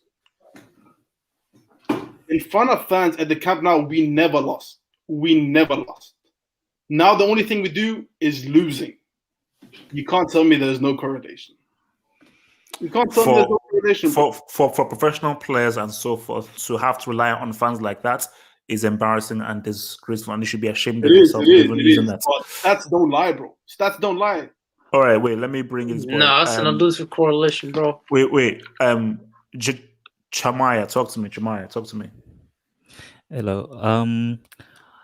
I don't think Atletico Madrid is going to win this league because I don't see them winning Real Sociedad at all. I feel like Real Sociedad are just starting to understand each other very well. And they are trying to get into Europa League. And that's a very important match for them. Also, I'm also looking forward to the Barcelona-Celta because Celta too will be trying to get into Europa League. So those two matches are very important. But I don't see Atletico Madrid winning it. They are just losers. They are going to drop a point. They've not won. I don't remember the last time they won 3 matches in a row. And we have 3 matches in a row left. Hey, they have to draw one and just win one. Let him land. Don't interrupt. Yeah, true. But if I can, even though Barcelona and Real Madrid are really bad, I see them being more possible to win 3 matches in a row than Atletico Madrid. Yeah, that's what I have to say. So who wins it for you then? Barcelona. Wow. And I know this guy is Gatlock. Talk to me. Can you bring up my... Continue. So can you bring up my avatar? I said no. So Hazard, and talk to me about the Liga Title Race. Yeah. Look, bro. This title race, I don't know, man. Whoever wins it is just going to be a bottle job. Let's be honest. I don't know. It's hard to predict who's going to win this stuff, man. It's very hard. But look, I think. But you're an expert. We believe in your football analysis, man. What does your footballing brain analysis tell you? I can't depend on the virgins. So, and I was going to go for Barcelona, but man, that got another game, man. I don't understand what happened. But the first team I went for in the beginning of the season was Real Madrid. But because of some shameless dude in this Hangout recently, I don't know if I want Real Madrid to win it anymore. But Wait, who? I think I picked. I'm not sure who I picked in Billionaires. I'm pretty sure it was Real Madrid. So I'm going to stick with them to win it. But What do you make of Hazard's last minute equalizer? Back heel through someone's legs, bottom right hand corner, back to goal. you know, it's kind of sad. I'm just talking about what I saw. Okay, I don't know why you say this. I just talking about what I saw, but what do you make of that goal? Hello? Yeah, can I speak to Mr. Hazard, please? What the heck? Taco. Eden, Oh, are you sitting down? Bro, please, yeah, I just sit down. Are you eating? No, that's not what I asked. That's not what I asked. I said, are you eating? This is me, by the way. This is not me. I repeat, this is not my voice. Put that bloody food down, man. That's not my voice. This is not my voice. This is not my voice. Eden, remember the last call that we had? Remember how hard I fought for you? Yes, you remember. No, you remember. You remember the last call that we had. And remember, I warned you. This is not my voice. I said people are watching. And I said that wait. I'm talking. Shut up. Let me talk. I would never say. I pull out my neck for you. The tweets, the videos, ZARD, and so forth. Walk up 20. And I said that don't make me look like a fool.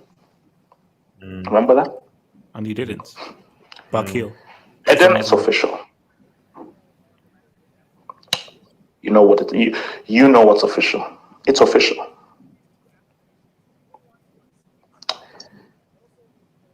Pack your bags. You're heading to Siberia. Okay, that's it. All right, that's. Look, you know what? You know what? Wait. Well said. Gatlock. Can you drop the Brick Academy? Can you drop the bricks? Gatlock. I am giving you Drop one. those bricks. Gatlock. I'm giving you one. Drop those I'm giving you one. No. Drop I'm giving you one right now. Yeah. Okay, I'm giving you one right now. God in heaven will Put it in the comments, guys. Yo, Drop those bricks. That's Drop those bricks, man. Siberia. Wow. That's a white. You're That's a white card. Oh, bloody hell! Look. So I'm sorry, man. This was from your own mouth, bro. I didn't say that. Wait. How could he be so cheap to record a voice and use a voice changer? You use the voice changing app. It's on your YouTube. No, it's not. Use the voice changing app, guys. Gatlock recorded that himself and used the voice changing app. Sure. Hold on. I'm not done. It said, pack your bags. It's for Siberia. Exactly, man. Like, dude, you sent him to Siberia after the City game. So I'm sorry, bro. Hold on. Let me finish up. Hold on. Yeah. Okay. Since we're done with Serie, let me just touch on that MLS before we go through. Look, you guys need to respect the Europa League. Let's be honest. You need to respect it because we could be having some tantalizing teams in there. Okay. Look, we could be having Ronaldo versus Neymar. You don't understand because you guys are looking at PSG being second. You don't understand. Third and fourth are catching up to them, and you're forgetting that third place in Ligue 1 has to qualify to the qualifying rounds for Champions League. They lose that, they jump to the Europa League. If they come fourth, boom, game over. So, as for PSG, coming first, is just one of their problems. We'll get there. PSG is a separate thing. We'll get there. Okay, that's PSG. So I actually lost track. It's the MLS I was supposed to talk about. So I heard this guy's got lubricated today. 3-0. Exactly. Let's be honest. Okay. Since Grandpa is over there as goalkeeper, you need to understand that Homeboy could actually win his European trophy. Okay. The only difference is that it's a cup instead of the big ears. That's what he's going to win. Okay. That mug that they have as the trophy. He came for it, so he didn't come for No. You see, he wants an European trophy. They didn't He came specify for which it was. champions, not whoa. There's a difference between No, champions and whoa. not the other grandpa. I'm talking about his senior brother, the Italian, the one in the goalkeeping post. Oh, that Gianluigi. guy. Yeah. Yes, him. That guy. So he's the one. He needs an European trophy, and he could get it. Look, give it a try, okay? Because you could be facing United in that this thing next year. He could return to United and play them in the round of 32 or whatever. And who else could be there? There's PSG. If they don't mess up, they could be there. Oh, let's not forget the Field of Anne. Those ones too can also be joining if they are not in the conference. So look, respect Europa League, man. It's popping off. It's popping off. Yeah, we have some exciting players there. It's popping off, man. So before it comes to Undisputed, what's it called? Oh, and from Undisputed, who says only ZARD and Maradona have more than 80 dribbles at a World Cup. Undisputed, I want you to expand on that when I come to you. I need you to expand on that when I come to you. Only ZARD and Maradona have more than 80 dribbles at a World Cup, but people call him trash. From Latin Rosario, dislike the vid. This hangout has been poor. HH way too disrespectful. Also, I would like you when Atletico win La Liga, drop your cash app. Gonna send you cheddar. Latin Rosario. Don't brother. be a hater. Thank you, man. They'll win it. Don't worry. Just easy. Your bet is going to. Do not worry, man. Latin Rosario. I'm going don't to laugh be a hater. again. Latin Rosario. Don't be a hater. Okay. Don't be a hater. And let me say this right now. First of all, Latin Rosario, I will celebrate if Juventus gets into Europa. Secondly, if Atletico win La Liga, Abdullahi, you are banned from this hangout because I'm a hater. So there we go. So Latin Rosario, Abdullahi, you're banned from the hangout. Totally awesome. Who says La Liga has been so entertaining? Sorry. La Liga has been so entertaining. Big drama show. No, it has not. It's been amazing. But I think it's been amazing because Real and Barca have been so particularly bad. And they just go through that this has to be some of the worst sides that they've ever had. Undisputed, round us off, man. Round us off.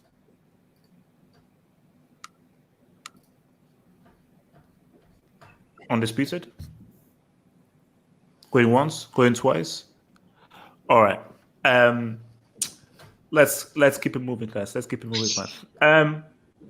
So LSG. Because I want to keep this nice and sweet, man. LSG right now are suffering because this is yet another beautiful narrative.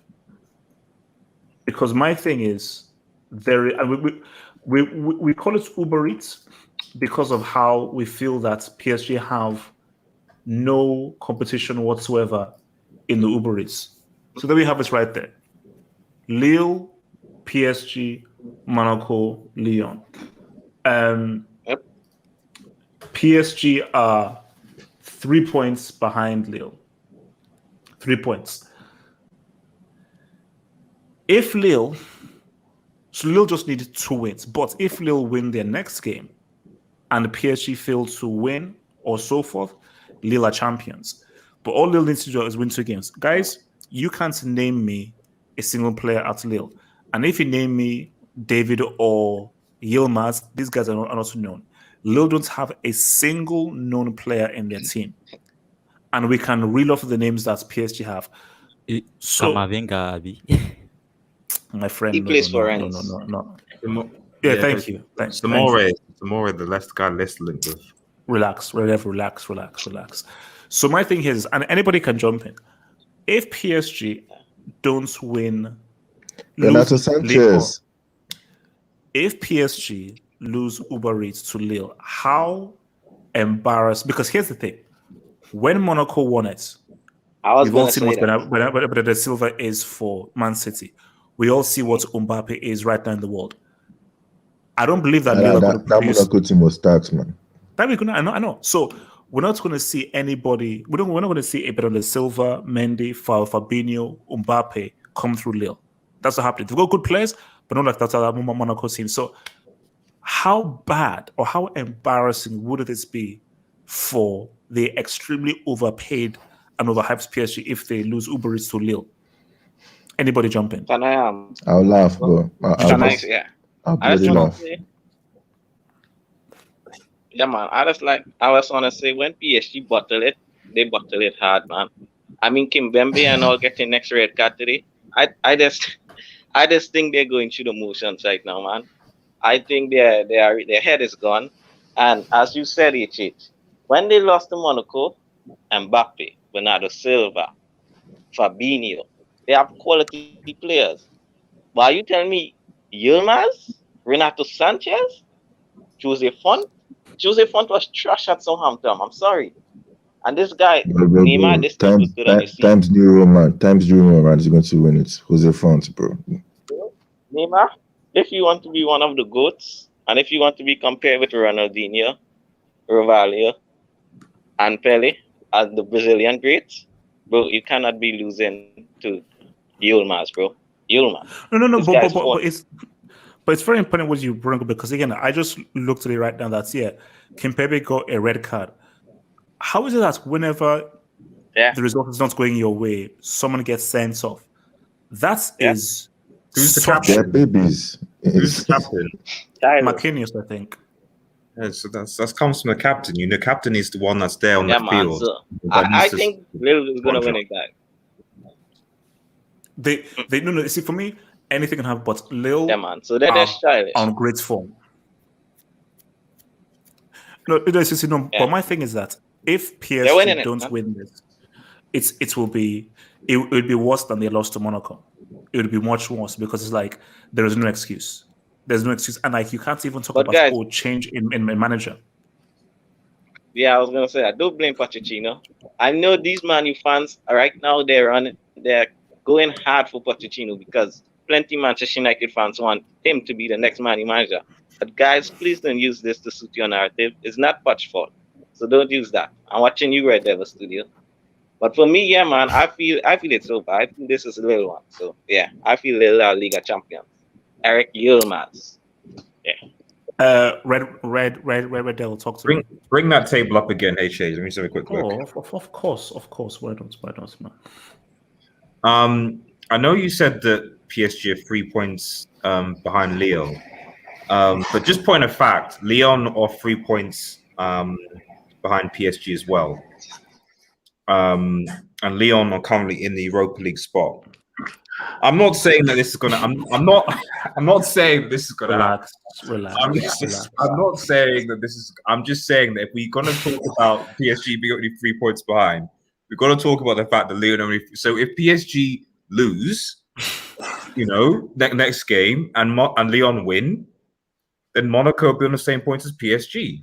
Look, they have boobs on the last day. They have boobs on the last day. Red Devil. They're beating rims and breasts. They have rims and breasts. I mean, they should, because if they don't, you've been bantering Juve. If I see in the Europa League next season PSG, Liverpool, Juventus. And Neymar signed a new deal, so he ain't leaving, bro. Wait, If I see a Europa League semi or a final where you see basically like Neymar basically like rubbing his hands like Ronaldinho did for AC Milan, I just see like whoa, and it's basically Christian is like sure. Bro, no, but if that really happened, how good is the Serie really, guys? European League will be the league. Wait. Basically, like PSG are like 1-0 up in the Europa League final, and then Cristiano like gets like a header and it's like, oh.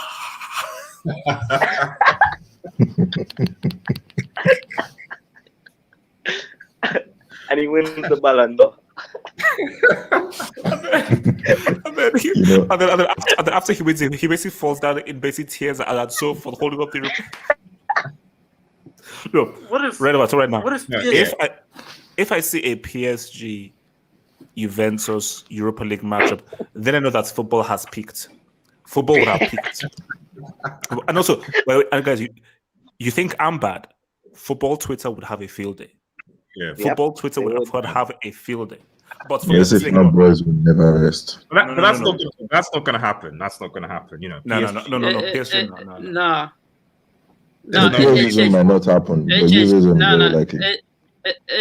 What would be worse if they got knocked out by some random team in Europe that nobody knows about, and they make a comeback against them? That would be like embarrassing. Liverpool, right? In the Europa League. Yeah, it's possible. Nah. The thing is, people are saying, like, "Oh, no, it's not happening." But the thing is, when I watched the second half of that game, and this has been PSG's problem from time, and certain times where, like, it's a mentality thing. It's that they just don't seem to have the discipline sometimes. When they get frustrated, they don't seem to be able to work. And so it wouldn't surprise me if they come up against a small team, they concede, things don't go their way, and then rather than actually galvanize themselves and say, right, okay, we're better than these guys, let's beat these guys, let's galvanize. They just, you have what Kimpembe could have cost his team the title from that challenge. That's a straight red. Now you expect that that PSG still have the quality to beat those two teams. Without Mbappe and one of your best centre backs, you don't know. You make yourself a lot weaker. Was Verratti playing? I think Verratti's out as well, isn't he? Mm-hmm. So no Verratti, no Mbappe, no Kimpembe, which is part of your spine. So basically, PSG effectively relying on Neymar and the borderline leadership of Marquinhos to try and salvage the rest of the season. And you know the fact that those two teams are going to play against are probably going to be like, we don't want PSG to win the title. We're going to go hard. We're going to try and do something. So you just see professionalism here, man. Just quick. I know. Wait. Yeah, I just now check Google. Go for Can it. I just say something real quick? Yeah, go on. Yeah, I just check Google and the Liga table, and third place is Champions League qualification. Well, I mean, they have to qualify. So UCL qualifying. Yeah, but that's what I just said the last time, man. Third is for UCL qualifiers. They could realistically be trying. Okay, it's even bad enough that they could realistically be in the Europa League. But bro, you have to come in July to play qualifiers to enter the Champions League. Do you know how bad that is? Look. It's embarrassing. Like, PSG have disgraced themselves. They might be drawn. Oh wait, no, they can't be drawn against Juventus. Darn. Who were they playing a qualifier? Champions League, like something like CSK Moscow or something, or like PS5 FC or some type of thing like that, man. Carabao or something. Wait. Let's keep him. I wanted to say something about it. No, but we'll come. Don't worry. But I want to. We can circle back. Okay, so guys, I want to come to Jamal. Jamal, remember I said I wanted to ask a question. Yes. Jamal, are you there? Good. Let me just pull that. I need a visual aid. We'll bring up that table, bro. Jamal, I know, too late. You should have told me beforehand. My finger slipped. My finger slipped. So Jamal, let's start my bottle. Let's be honest. Jamal, simple question to you. Jamal, if, and this is a huge if, because I think anything can happen. I do believe Liverpool will get the fourth spot eventually. I think they will, because I think They're not being us at Old Trafford. You're not being us at Old Trafford. That's not happening. But then the other fixtures they have are very. They have West Brom. Bro. Hold on. Right there. You have a game right before that one because you don't have much time to rest. Yeah, we're gonna throw a week. Yes, but basically, what Ollie hates Liverpool so much that what we're gonna do is we're gonna basically like put in kids against Leicester, so they beat United, and then we'll put our strongest side against Liverpool. That's basically how it's going to go. So let's basically give Leicester the top four. Wait, let me ask Jamal this. So Jamal, if Liverpool, and this is a huge, if they don't make top four, and they end up having to play the Europa League, does Mohamed Salah stay? You know what? If this was a normal season, what I mean by that is if the other clubs have money, I think he would have been gone. I think if Real Madrid had money this season, I think he would have been gone. But right now, Real Madrid, they are bad. And I think there are other targets that people might want before Salah, like Mbappe, Haaland. So I think by default, he will stay. But if this was a normal season, a normal market, and we finish fifth, Yeah, I think Salah will go. That's my thoughts. And lastly, will you make top 4? Will you make top 4? No. No, we're not making. Whoa. Okay, wait. We're throwing the Leicester game. I don't think people understand this. United are literally going to throw the Leicester game. Why. So my thing. Okay, so look. So United away. Okay, that could be West Brom away, Burnley away, and Palace at home. I'll tell you why. The only way we can make top 4 is go on Leicester fixtures. Leicester cannot win in next game. If Leicester do not win in next game, I think we can make top 4. That's the only way. And these are tough games. So United, we're throwing that game away. No, that's the thing. It depends what United do. And also, here's the thing though. You can't hate on only throwing a weaker team because based on the amazing United fans who decided just to storm the stadium, you have to throw a weaker team. You can't play a stronger team to play in 2 days. It's crazy. So you have to pick one. So nobody can hate on only choosing one game, and the game you want to win is okay, Liverpool, boom. So my thing is, I don't see Leicester beating Chelsea in either of those games. Every couple of thingy. Now Tottenham, they could win that, but that puts a lot. See, Leicester will be under. Tottenham would have zero pressure upon them because again, Spurs have become Spurs, but Leicester will have massive pressure on our final day while you guys play Crystal Palace at the crib. So my thing is, it's Ryan Mason though, man. I mean, come on. They said this kid is this is basically a kid that's younger than Harry Kane. That's managing Spurs right now. I just want to say this: if Leicester bottle this top 4, we got to look at Redders because, guys, I can see Leicester losing those 3 games. I can literally see Leicester not winning another game for the season. So I think that's the only way we make it. You see, personally for me, I do believe that Leicester City will mess this up. I believe that. I just believe that they're going to screw this up again. You know, keep me real. I believe they're going to, and I believe that. See, but my thing, are we ignoring West Ham? Are we just disregarding West Ham? They lost to Everton today. I'm not sure. 1-0. Not to mention Jesse Lingard has been out of form. Jesse Lingard has been that was a bad loss. That was always going to be the problem. If you're relying on, I know he's been hyped, but come on, if you're relying on Jesse Lingard, then bro. Yeah. Well, he's had a much better season. Yeah, I'm not. They're not a threat. West Ham is not really a threat. That's what I'm asking. Anybody? Besides, no offense. I don't want to be saying, I don't even know what their names are. The Hammers, Declan Rice or Shoe Shrek, standing in the Santiago. Come on. Okay. No, wait, I didn't do anything. Guys. Okay. We need to have a conversation about why. No, can we talk about Arsenal though? Can we really have a conversation about Arsenal? Banter Arsenal all you want. We're about to become Spotify FC, then we'll talk. When we become Spotify FC, come talk to us. Okay? Are we going to talk about Arsenal? Why is Arteta still in the job? This guy, this team is irrelevant. Like the way people talk about them being like a top 4, the top 6 was actually created when Manchester United and Arsenal dropped down. I do agree with Neeks on that part. No. Wait, let me say one thing. Like, Robbie made an excellent point. And Robbie's point was the very fact that Arteta wasn't sacked after the Villarreal game shows that Arsenal are not a big club. Yeah, because that any other big club, the moment that they went out, which meant that it was now fully confirmed that you will have no European football next season, you get sacked. The fact that he still has a job shows you that those owners, cronkies, they don't give a flipping damn about thingy. As only if the position is hurting the revenue of Arsenal, then they'll do something. Remember, Wenger wasn't sacked. Wenger decided to leave. He was not sacked. He was not sacked because Wenger was great they for can money. see European football. There's Europa League, through the league. I mean, if they get 61 points. Wenger kept on. He guaranteed. Basically, he was a great financial employee for the Cronkies because he kept them competitive. He kept people hoping for something. So you've now gone from Wenger.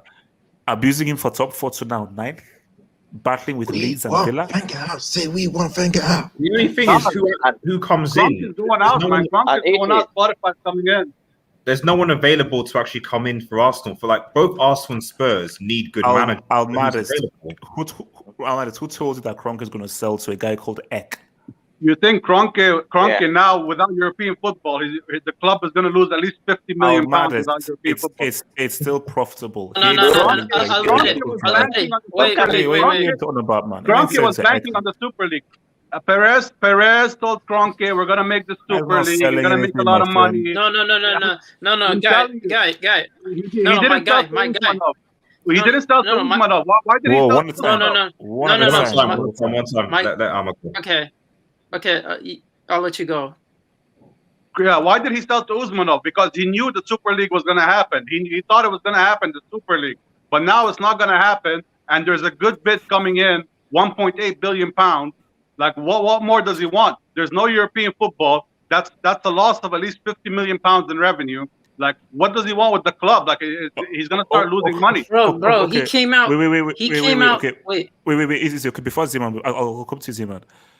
The Kroenkes said, and they said this very concretely, we have no intention to sell. Of course they're going to say that. They know that you guys will continue to buy the season tickets, which are the most expensive in Europe. You'll continue to buy the season tickets, you'll continue to buy the jersey, and you'll still keep on going. So why are they... No, look, what's the Well, some of them have already bought the new merch. Thank you. A guy sent a video. Poor man. He had a microphone loudspeaker because he was preparing for a massive showing like Man United. Guys were looking around, and the guy was angry because he came prepared with a loudspeaker and so forth. Nobody was interested. Nobody's interested. When things open up and we could go to the stadium, no one is protesting. So the Kroenkes, the money will keep on rolling in because the season tickets are super expensive. The tickets are super expensive, and they're still rolling the money. So no, they ain't selling to a guy called Eck. They ain't selling? Man, this guy from Spotify is backed by Henry, Bergkamp, Vieira. So Arsenal legends. Wenger might join in. There's no way he can refuse. There's no way he can refuse. There's no way he can refuse. Amadis, I don't think you understand the... I'm gonna tell you. Amadis, I don't think you understand the Okay, Zeman, talk to me, Zeman. Okay. It's been quoted by the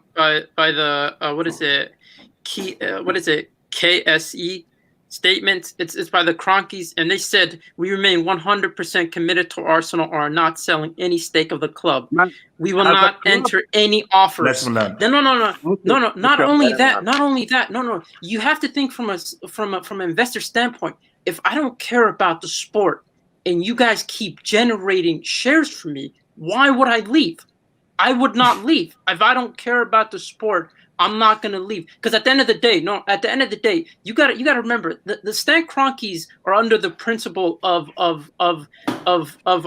shareholders theory, which in general means as long as an entity or corporation is able to generate revenue for us, we don't care about stakeholders. We don't care about the fans. We don't care about the community. That does not matter. One thing, the hope is this. The hope is if Arsenal officially become a mid-table club and fans stay away, and they stay away. But my thing is no, fans aren't staying away. Fans will never stay away. Where did they finish last season? Wait. There's a 10,000 people wait for season tickets. But fans will never stay away. That's never going to happen. I'm creating a scenario. If for some reason Arsenal and mid-table they are doing really horribly, and let's say fans stay away, then that cuts into the revenue. Then boom. But my thing is that what a football club, people aren't juju man when it comes to supporting a football club. Okay, juju man is that once you lose, he jumps ship and goes to a winning money. Basically, juju man and core represents a different kind of fan. But for most fans, win or lose, this is my family. This is my way of life. This is my 24/7. This is part of me. This is an extension of myself. So the Kroenkes, they know that this is a drug. This is a drug for these guys, and they're counting this drug that, hey, they will always buy the tickets, they will always buy the money because Arsenal is part of their lives. They will never stay away. So why the bloody hell should they sell? Because no. they had a dream of the Super League. They had a dream of the Super League. That was the dream, man. It's been in the works for like over 10 years. Bro, the Super League is literally the Premier League now. They had the dream of the Super League. Big money, and doing nothing. No investment. Hold on. I'm not disputing. I want to ask a question. Hold on, I want to ask a question. Can I just make a quick point? Sorry, go for it. Like just on the last point. Okay, so like the sentiment of what you're saying, I think generally the panel gets. But I think what Z-Man and what I was just trying to sort of get at is that, like, if you take back, like, because people talk about Kroenke out, Kroenke was, etc. If you just wind back and go to the beginning of the season, and I'm bringing AFTV and Arsenal fans into this, what was the general feeling from Arsenal fans? Didn't they release a music video with "It's party time"? Look, we're going, we're back, etc., etc. That's AFTV and some unknown rapper, man. What's that got to do with the club? What's that got to do with the club, man? Let him finish. The point I'm trying to make here is that, like, and it's the same for United as well, because even with the Glazers things they're talking about. So I empathize. We obviously now fans will glaze up, but what I will say though is that whatever you say about the Kroenkes, they are still going to spend money. They are going to still get in signings, and all it really takes is, you know, you come into summer winning like, right, we actually make a marquee sign, because let's be real, Partey was a marquee signing for Arsenal in this summer. He was. All the hype around him. So all it takes is, right, we're going to spend 50, 60, 70 million, which they have, on a marquee signing to show or demonstrate the intent of Arsenal Football Club, plus or minus whether they sack or tattoo or not. And then all this sort of, the Kroenkes go, things hype, disappears for another year. That's the reality of football fans, because we buy in, because when a new season starts, we buy into this hype year upon year that we're going to make a difference, that something's going to change. And that's what Arsenal fans in general have been doing for the last 12 or 13 or so years. So the fact that they think that this out guy or something's now going to come and Arsenal's suddenly going to be a superpower and things are going to change, it's not going to happen. It's okay. It's not going to happen. And with the evidence is the last 10 to 13 years. It's as simple as that. Can I just say something quickly on this, HH? Yeah, go for it. It's not as much as like talking about the ownership, but I want to say something. You might call me crazy, but like I watch a lot of Arsenal because I think it's funny seeing them lose. Hush. But Arsenal, actually, they're not that bad of a team. You know, Arsenal, they remind me of Chelsea under Lampard at the end of his managerial career.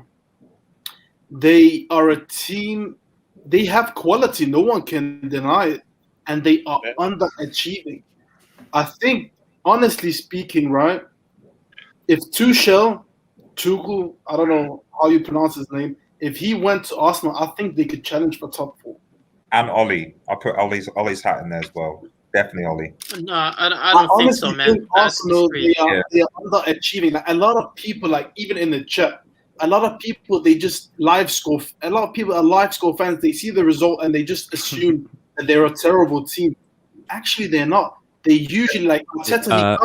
They're not a bad team, but the thing is, they clown Arteta. Abdul, I don't think I don't know if you realize that to actually watch the football. Okay, we watch Arsenal, and it's not the fact that the players individually are rubbish. No, they're like PSG, just way shitter.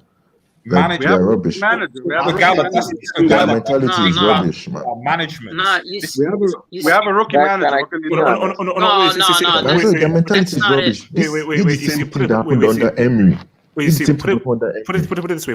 Like, the fact that you're in a semi-final, Europa League semi-final, and you couldn't register a single shot on target, or it took you however many to register a single shot on target. They hit the post twice. You can't. That doesn't make sense. You can't. Almost does not kill them. You see, this is where. My friend?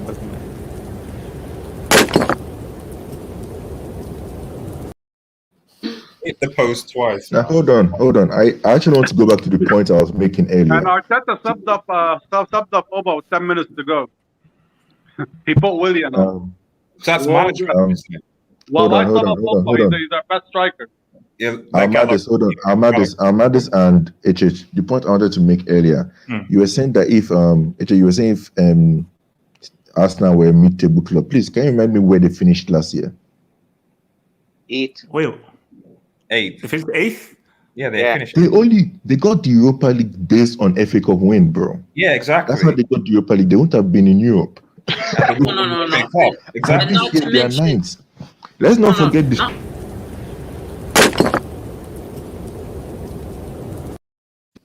Let's not forget this stream, please. Let's not forget this stream.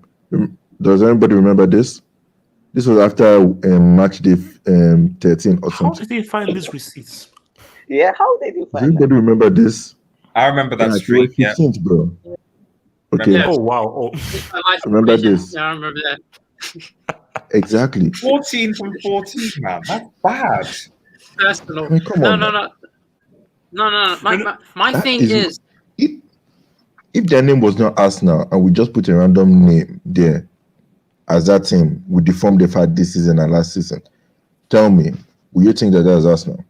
What team do you support, Gatlock? no. My problem with this team is no.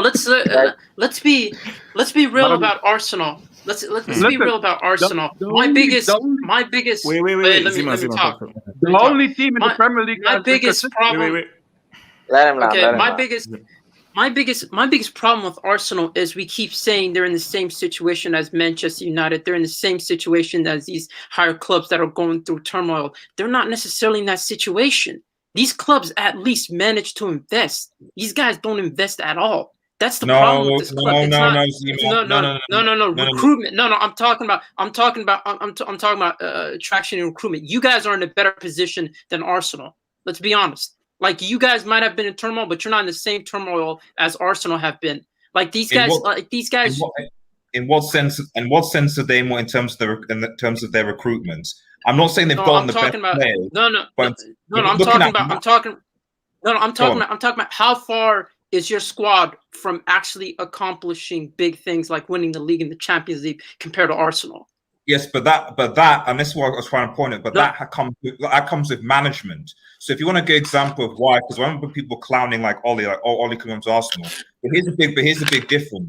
If you look at how Ollie has man-managed Pogba throughout this season versus how Arteta man-managed Ozil, you will see the importance of management. And I think Nagelsmann said this. He was like, modern management is actually 80% man management and 20% tactics. That's what Nagelsmann said. And the reality is, if you see, wait. The Ozil thing. Wait. With Ozil, though, was that Arteta's decision or Arsenal's decision? Yeah, that's what I'm saying. It's not Arteta's decision. Let me put my point. I get. Wait. Red Devil. Okay, guys, one at a time. Red Devil. Ozil started with Wenger. Ozil's not an Arteta problem. It's not an Emery problem. It started with Wenger. Okay, let me finish the point. I get that. Ozil was just one thing. I'm not even talking about Ozil. I'm even talking about Martinelli. I'm even talking about Aubameyang and so on. There clearly is Arteta, naturally, because he's not been a manager for a long time. To actually have man management experience takes time, takes experience. You have different personalities. So he's not, from what I've seen, a good man manager and has its effect on the team. So you cannot say that it is solely. I'm not saying that the Cronkies have spent tons of money, but we almost get the impression that somehow the Cronkies have done absolutely nothing. I didn't get any of this at the beginning of the season when they got the Turnings, they got the Parteys, they solidified their squad, Aubameyang signed to, etc. Finally, you can see an Arsenal that was at least going to compete to get top four, because all this investment and stuff. Top four. No, I'm sorry. I ranked them. You cannot tell me that West Ham and Villa have had. Wait. 1 second. Kroenke has never spent $1 on Arsenal. Wait. Let me go to Almada's talk. What investment are you talking about? Kroenke has never spent $1 on Arsenal. Arsenal follows a self-sustaining financial model. The club runs itself. Kroenke is not even involved in Arsenal. What investment have Villa and West Ham had, man? He doesn't do What anything. Villa and West Ham had this season above Arsenal? Are you saying Villa and West Ham had higher transfer budgets than Arsenal this season? Who cares about West Ham? They're not finishing top 4. And What Villa. did they achieve? I said Villa and West Ham. They're still above you guys. And Leeds. While this conversation is going on, can you bring up Arsenal new kit? Because for me, people are gonna buy that kit next season. Because that's no. Bring up the Barcelona kit. Bring up the That's a disgrace. That's a disgrace from home. Bring up the Barcelona kit. It's that Barcelona kit is disgusting, man. That Barcelona kit is a disgrace. So wait, Almaris, quick question, bro. Do you wait? Who the heck is breathing into their mic, man? So, do you believe that Arsenal will return back to greatness if Egg buys the thing? I'm telling you, when this Egg guy puts a 1.8 billion pound bid, Kroenke is going to reject it because he wants more money. Then the Arsenal legends are going to speak out, and all the Arsenal fans are going to be behind them, and Kroenke can't take the heat, and he's going to sell at 2 billion pounds. What's the heat? What heat? What heat, man? What are you talking about, man? There's going to be so much heat on Kroenke. There's already so much heat on Kroenke, man. He owns this. He owns it. He hasn't even spoken about the whole protest or whatever. I don't even know if he knows about it, because I don't know what heat he's going to be facing when he's in his jacuzzi in US. Yeah, it's like what heat is he going to be when the guy is hundreds and tons of miles away, earning good revenue from Arsenal? Oh, the legends have come. Oh my gosh, I've got to sell. He's not earning any revenue. He's not making money. He's going to be losing money. Like, what revenue are you talking about? This year is going to lose money with no European. As long as it's in the Premier League. Premier League, man. Premier League money is ridiculous. His son Josh said we're going to invest. Like, what are you going to invest? Like, we need like 150 million investment to compete again. Is Kroenke going to spend the 150 million? He's not. Like, yeah, you need a better manager. He doesn't care if you compete anymore. Yeah, but what about the club becomes a mid-table club? He doesn't care. Like, he bought a top four. Like I just said, you are already a mid-table club, bro, lately. He bought it's about the fans for him. That has been finishing top 4 since 1996. That's the last time you did finish top 4. No, hold up. Almaris, what matters to Kroenke more? Whether the team finishes top 4 or whether it continues to make money for him? Money, man. What money is he making? He's not making money from the club. He's never made money from the club. Like, the club is a self-sustaining financial model. He doesn't make money. Is making money from the club. This is what's wrong with Arsenal. Why would he invest in something he's not going to make money off? He only makes money if he sells. He only makes money if he sells. If he sells, he makes £2 billion. That's the only money he can make from the club. Yeah, but most owners aren't making money. United aren't, supposedly aren't, City aren't. I'm leaving now. No, hold on, wait. So tell me that for all this time, Kroenke has made no money for Arsenal. He's not made any money all this time. That's false. He's not taking any money out of the club. That's all I know. Almaris, I asked a simple question. I'm gonna get for all these years. Are you saying that Kroenke has not made any money from Arsenal all these years? He's made no money. The club has run itself since 2006. The club has been running itself since 2006. Like, no. Almaris. I'll ask a genuine question here. When did Kroenke buy the full Arsenal, full shares, 100%? When did he buy it from the others? What year was that? Is it 2017, 2018? I can't remember. It was I think it's like 2012 or something. I don't know. No, when he bought the full stuff. Because I know he was sharing it with some other players before. Oh, fully. Maybe Usmanov or something, I can't remember. I think that was just before Emery was sacked. He bought Usmanov's. So basically, you're telling me he bought the full club, he bought all the shares at the time Arsenal were not even in the top 4 at that time. Yeah, because Almaris. Almaris,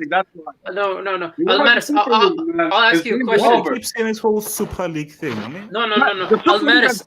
Work for over 10 years. No. You think this just happened? They've been talking about it for years. I got a question for you, Almaris. Easy. No, hold up. Let me take this dub, but then I'm going to come to Jamal, then you, Z-Man. So from Andrew Laurie, thank you for the dub, who says, Spurs, LFC, PSG, and Juventus Europa League gonna be fire. Now, PSG are not getting into the Europa League. Let's go the other way. Juventus, we pray and we hope that Cristiano can turn up for their Spurs. They'll be the first team in the hat.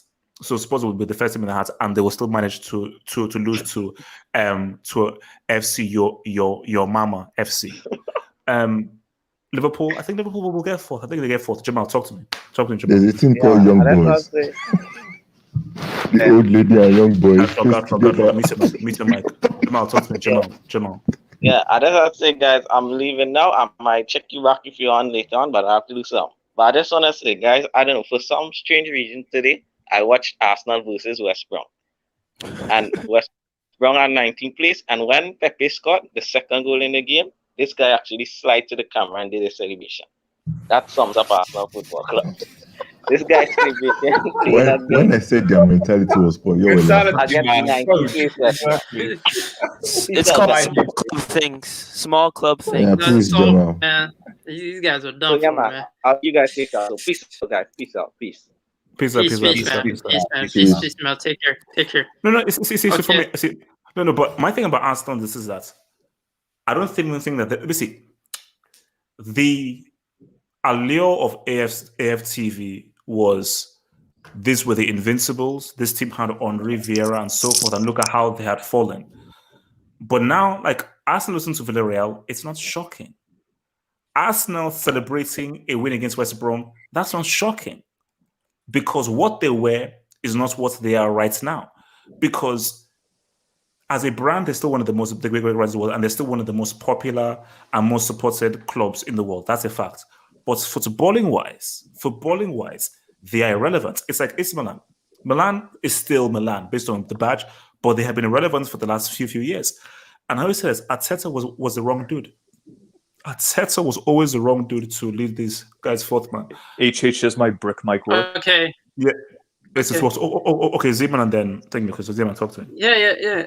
Alvarez, you said, I'm telling you, like, if you're an investor, why would you invest into something you're not going to get anything out of? That to me makes no sense. So of course they got something out of Arsenal, whether it's to pay off debt from other businesses, or whether it's to make revenue off of you guys, because they know you guys are a very popular club and you guys will generate revenue. They know that you guys are going to buy the tickets, you guys are going to buy all those things. At the end of the day, unless the whole fandom stops, which is going to be hard because you guys are an international club and you have supporters from all around the world that are supporting you guys, it's never going to stop. And the thing is, he's not going to stop because the European Super League didn't happen. The European Super League was just it was an idea. We have to separate. We have to separate the difference between what Stan Kroenke views Arsenal and what he saw the potential of the European Super League. The European Super League was a potential for more revenue, but Arsenal still generates revenue, so he's not going to let go of that. Those two things, that was more ambitious of what Arsenal could become in terms of what they could generate for him. So for me, like I don't see Stan Kroenke leaving unless majority of your fan base stops buying the products, stops going to games. It's not going to happen. That will never that's happen. the problem. They're not going to go. Why would they? But why do you think the American owners are the ones that push the Super League over the line? Why do you think?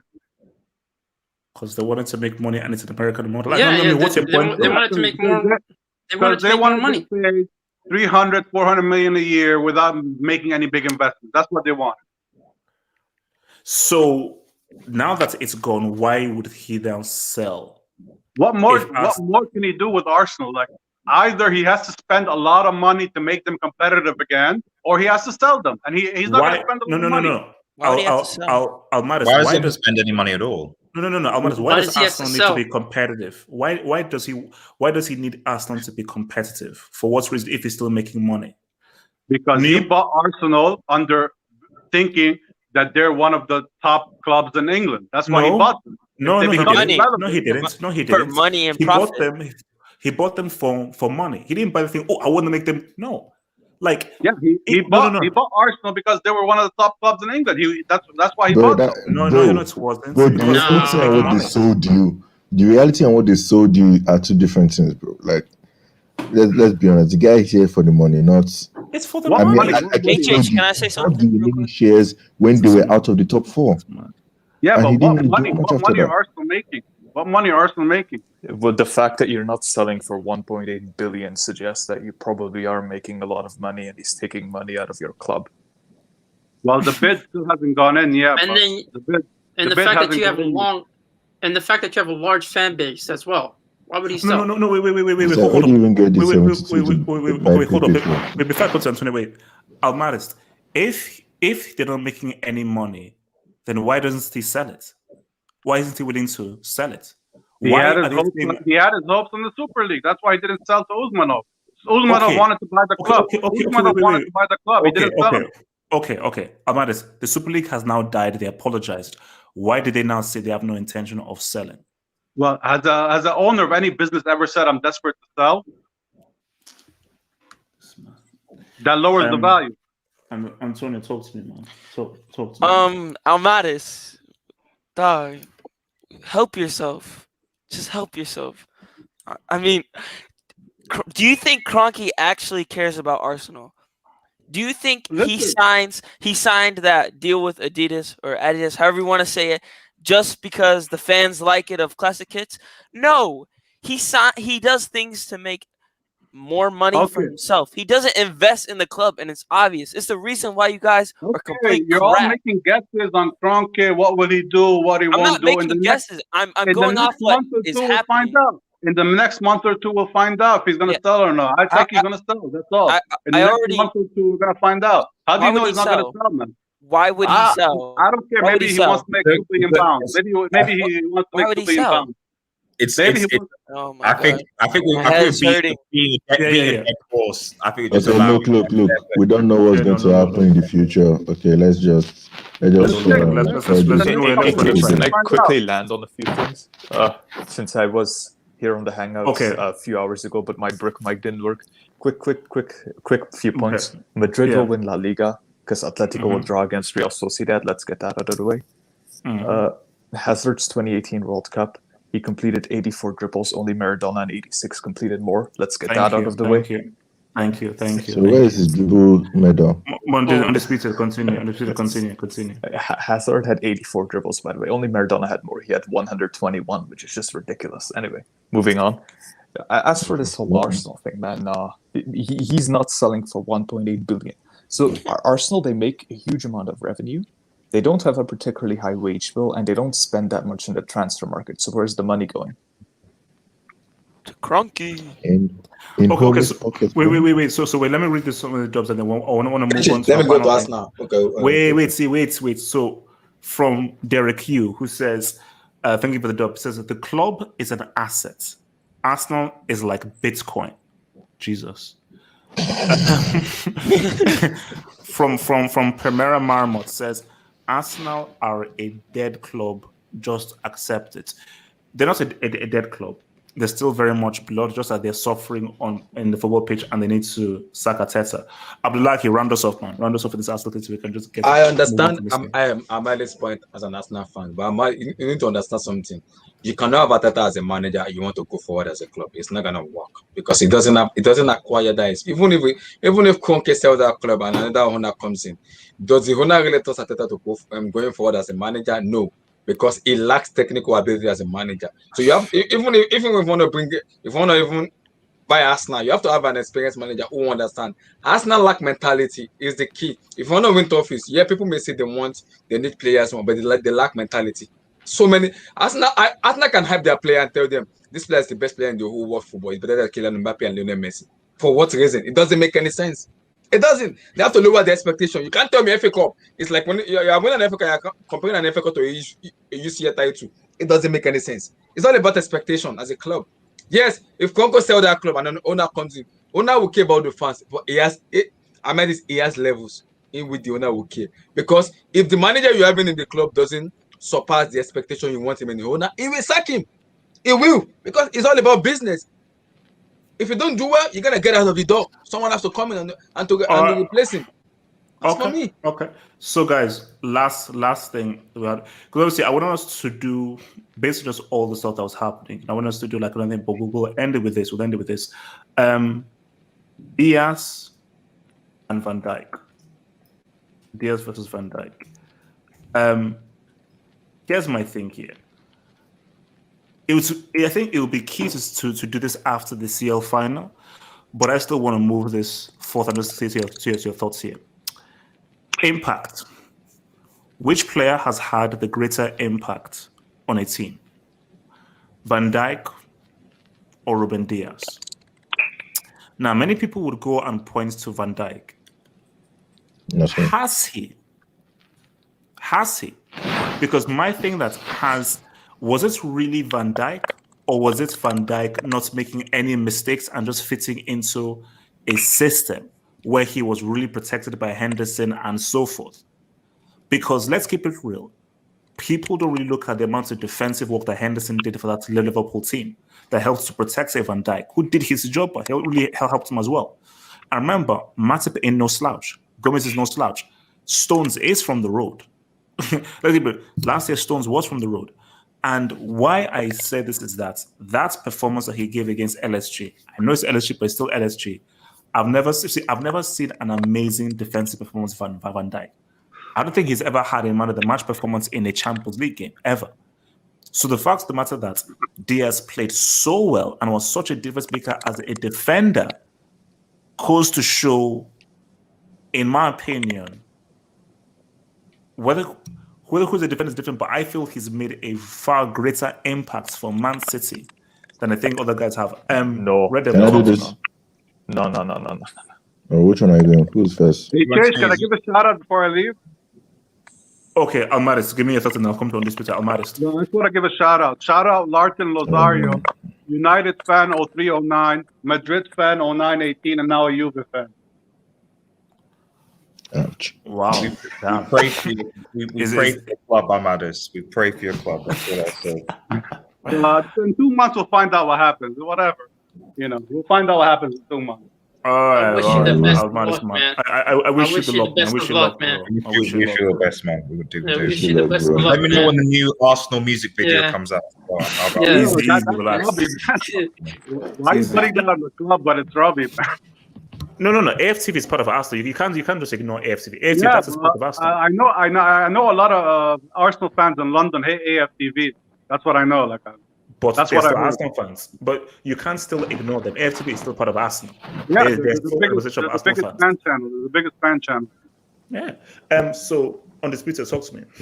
HH, first of all, I think you said Van Dijk's never been man of the match in a Champions League big game. He was actually voted man of the match in the final, but I actually disagreed with that. I thought it was Alisson was the best player on that day. And on this Twitter, there was no man of the match in that final because Tottenham didn't do anything. So Tottenham were not there to play.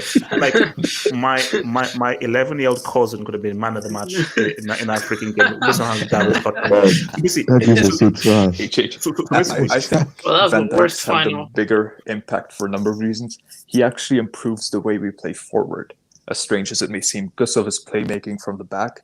We've actually gotten worse forward since he got injured, just because we miss his passing. He's better in the air than Diaz. That's a fact. Diaz was losing headers to Paredes against PSG, okay? He lost. He obviously got Marquinhos scored on him. He was losing headers. Van Dijk is one of the most aerially dominant defenders. Has Van Dijk ever had a game like he had? Hold on. Diaz- Can I go after Undisputed? Diaz, I would say, is a better tackler. I would say that. He is a better tackler. Van Dijk positionally is better. He's better on the ball. He's better aerially. And I think it's kind of like comparing Nesta to Cannavaro. As in, Van Dijk is Nesta and Diaz is Cannavaro. And Diaz just looks more spectacular when he's making slide tackles, etc. And I do think his tackling is better than Van Dijk's, but I think I wouldn't trade... If obviously I could guarantee that next season Van Dijk is the same player he was before his injury, I wouldn't switch. Do you want us to be real? Who had a better performance defensively in that game against Barcelona? It was Matip, not Van Dijk. Let's keep it real. Who made that key block? Or I think it was Messi, or was it Coutinho when Thingy ran into the box? Jordi Alba, I think. Jordi Alba from the left. Messi. No, it was Coutinho. It was Coutinho. I think it was Coutinho. It was Coutinho because made the block. Yeah. No, Matip is amazing whenever he's fit. He's only fit 5 games this season though, but it's Van Dijk's style. I feel like people won't like his style as much. You can ask Red Devil Studios. He's more of a Ferdinand, whereas Diaz is more of a Vidic. But yeah. Oh, okay. So let me come to Gatlo then. So you wanted to come. Yeah. I think Van Dijk is the better player. I really do. Because some of his decision making and everything he's done since he came to Liverpool, he's very great.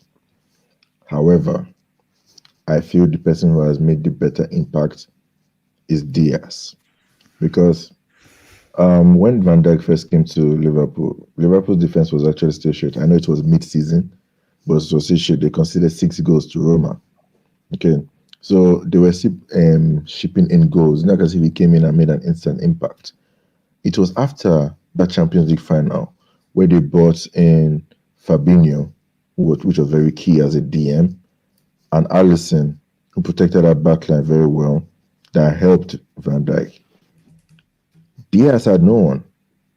I mean, I know they brought Ake and him as the defenders, but Ake has been non-existent this season. I'm pretty sure, except for Diaz, when they played PSG, Diaz was like the only new player there. If I'm not mistaken, everybody else was there at least last season, right? In that City team against PSG, Diaz is literally the only new person there. And if you look at it, how many goals? If you can go, oh yeah, thank you. This is exactly what I was looking for. They considered 35 goals, scored 102. These guys were shipping in goals, lost 9 games. When Diaz came in, they were not scoring that much, but the key things they were not conceding as well. The only time they conceded so much was against Leicester City 5-2, in which I'm pretty sure 3 of them were penalties. So the difference isn't that much between both conceded difference. Look at this score. Look at this score. So 2018-2019, City conceded 23. 17-18, City conceded 27. 19-20, Liverpool conceded 33. Yeah, I've already worked this out. Van Dijk best season was 18. Go to last year before. Go to 21. Go to 21. 2021. No, not that one. The one after the 98-point season. Go to that. Which? No, that's 2019. So, wait, which season? 19 season, 18-20, which season? Yeah, 18-19. 16-17, I think. 18-19. Yeah, that was virtual best season. That was the year when we win the UCL. 22 goals. And you know what's mad? City only conceded 1 less with Lampard. Because City don't concede goals because they always have the ball. So can I say my... The way they played this season, they will always... their defense will be tested more, let's be honest. And look, Pep looked at it in a way where he cannot be having Laporte getting injured all the time. So having Laporte consistently... And we all know Stones. Stones is good, but let's be honest, Diaz has made him better. Okay, Stones has improved on his own, yes. But let's be honest, having an actual centre back right beside him, because Stones partners so far has been Laporte, and he's been getting injured. Laporte is good, but he's been getting injured. No, he's been dropped. No, he's been dropped. Company is the only guy that was. He's been Laporte. Requirement of Laporte has been dropped. I think he's been dropped. No, I'm talking about previous seasons, not just this season. I'm talking about previous season. This season he's been dropped because of Diaz. Previous season he's been getting injured. No, and Stones. Company was the last actual strong defender that City had for a while. And if you look at it, 2019, I think was the last time Company was there. No, because 2020 they struggled here's my thing is that I get that people say that great defenders never have to sort of to defend or so forth. They never have to show themselves and everything. But let's just be critical here. That Liverpool thing, is it down to Van Dijk's defending, or is it down to Van Dijk hardly making any mistakes and benefiting off the work that Henderson does and the team does in front of him? Because let's keep it real. City always give him more space. So therefore, the defenders are a lot more isolated and have to do a lot more defending in a Pep system than what Klopp did. Remember, Klopp changed his system from more attacking to a bit much more conservative and pragmatic. And a pragmatic system will always suit a defender. Like, look at Varane for France and look at Varane for Real Madrid. Two totally different defenders. Yes. So can I say my See, hold on. You see, this is something I don't Jamal, understand. Jamal, talk to me, Jamal. Yeah, I want to say my first thing. Ichish, can you do images as well? Because let me say this. He's not only the best defender in the world, but guys, hide your wives, hide your girlfriends. He's also taking your wives and your girlfriends and your sisters. And guys, we're in 2021. I don't think we'll just swing this way, but I have to say, because we're in 2021. Fellas, hide your husbands as well. Jamal, did you ever hear that interview from Megan Rapinoe? She's a lesbian, and she's like, "Oh, Van Dijk should win the award because he's cute." So guys, 2019 Ballon d'Or. Watch that interview, guys. Move on, please. I've seen that before. Disgusting. So, and I say, all right, this is what I have to say about this. Yeah, man. So for me, the person who brought up the Rio Village point, that is exactly what I'm gonna use. For me, Ruben Diaz is more a front foot defender. He's more a guy that will slide. He will throw his frame up, front tackle. It's all about preference. Maybe some people say that is a better defender. Maybe some people say he looks like he does more. But for me, I like defenders who make defending look easy, who make defending look like fun. Like, for me, people always say, oh, Village did more work than Rio. But for me, Rio was the better defender. Because Rio used to use his all in his brain. He used to, you know what? I could, throw myself and make a block. Or I could just use my pace and actually use my brain and say, I'm going to intercept this and smell out the danger before the danger happens. So it's all about preference, guys. That is why you said Van Dijk never looks like he does anything. Because it's all in his mind, it's all in his brain. He don't need to throw himself and slide tackle. He does it in his brain. Because, guys, I'm not even guessing. This guy, in his whole Liverpool career, I feel sprint about 6, 7, 8 times. The guy don't sprint. And he never goes to ground well. He might go to ground about 10 times. So I feel it's all about preference at the end. And the point where you make about Henderson is defending. Are we forgetting Trent? You guys always slay Trent. Trent can defend. Trent and Robinson literally attack. They leave the wings open. So Henderson and White Adam normally tuck back and help Trent. So this myth about Henderson does Van Dijk up. No. The midfield actually tucked in and help the wing backs when Trent and Robinson attack. So at the end of the day, if you guys say Ruben Diaz is better, it's all about preference. For me, I just like to defend. That's what makes defending look fun. Instead of the Village kind of way with slide tackles, blocking, and yeah. So that's what I got to say. Okay, hold on. I want to leave, but HH, can you please remind everybody what your question was? Who has made the bigger impact for the team? It's not who is better, okay? It's who made the bigger impact for that. Because I'm seeing people in the live chat saying this dude defended Messi, this dude Liverpool was shit before he came. We're talking about impact here. Okay, we're talking about the impact of him, only him versus only Diaz. Not who is better. Gatlock, okay? if it's impact, then Van Dijk wins easily because we were much worse before Van Dijk than City were before they got Diaz. Much worse. Bro, we had... No, you were still bad. I keep saying this thing. He came in 2018 January. You guys are not improved. You had to add a few more pieces before you had to improve. These guys, City only added Diaz. Okay? Yeah. I know Ake and Ferran Torres too came in the same window, but they've been non-existent. The person who has made the most impact is Diaz on his own, playing against the defense that was there before. Disagree. No, that's not fair. Because Red Devil. Yeah, no, this is what I'm saying. It's the. And this he will be fair because Diaz makes it. Yeah, because I'm City Liverpool, so I don't care that. But what I would say though is that, especially because I think people, yes, I know City are going to win the league, it's fine, but I do think people have forgotten kind of where, like remember, United were top of the league, like in January.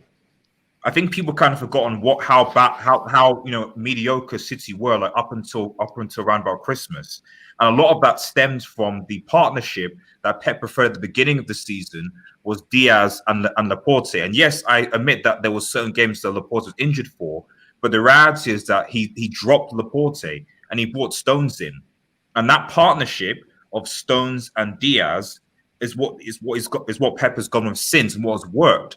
And so I'm not saying that Diaz has not been a significant part of that, but I think that it's a testament to the idea when we talk about good defensive partnerships that gel with each other, the relationship they have, like a Ferdinand Rio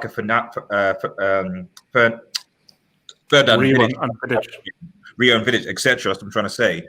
Like, it's not necessarily just about the one individual. So, you can even but Red Devil, we used to clown Stones and say how Stones was trash, and he even came out the team because he kept on making mistakes.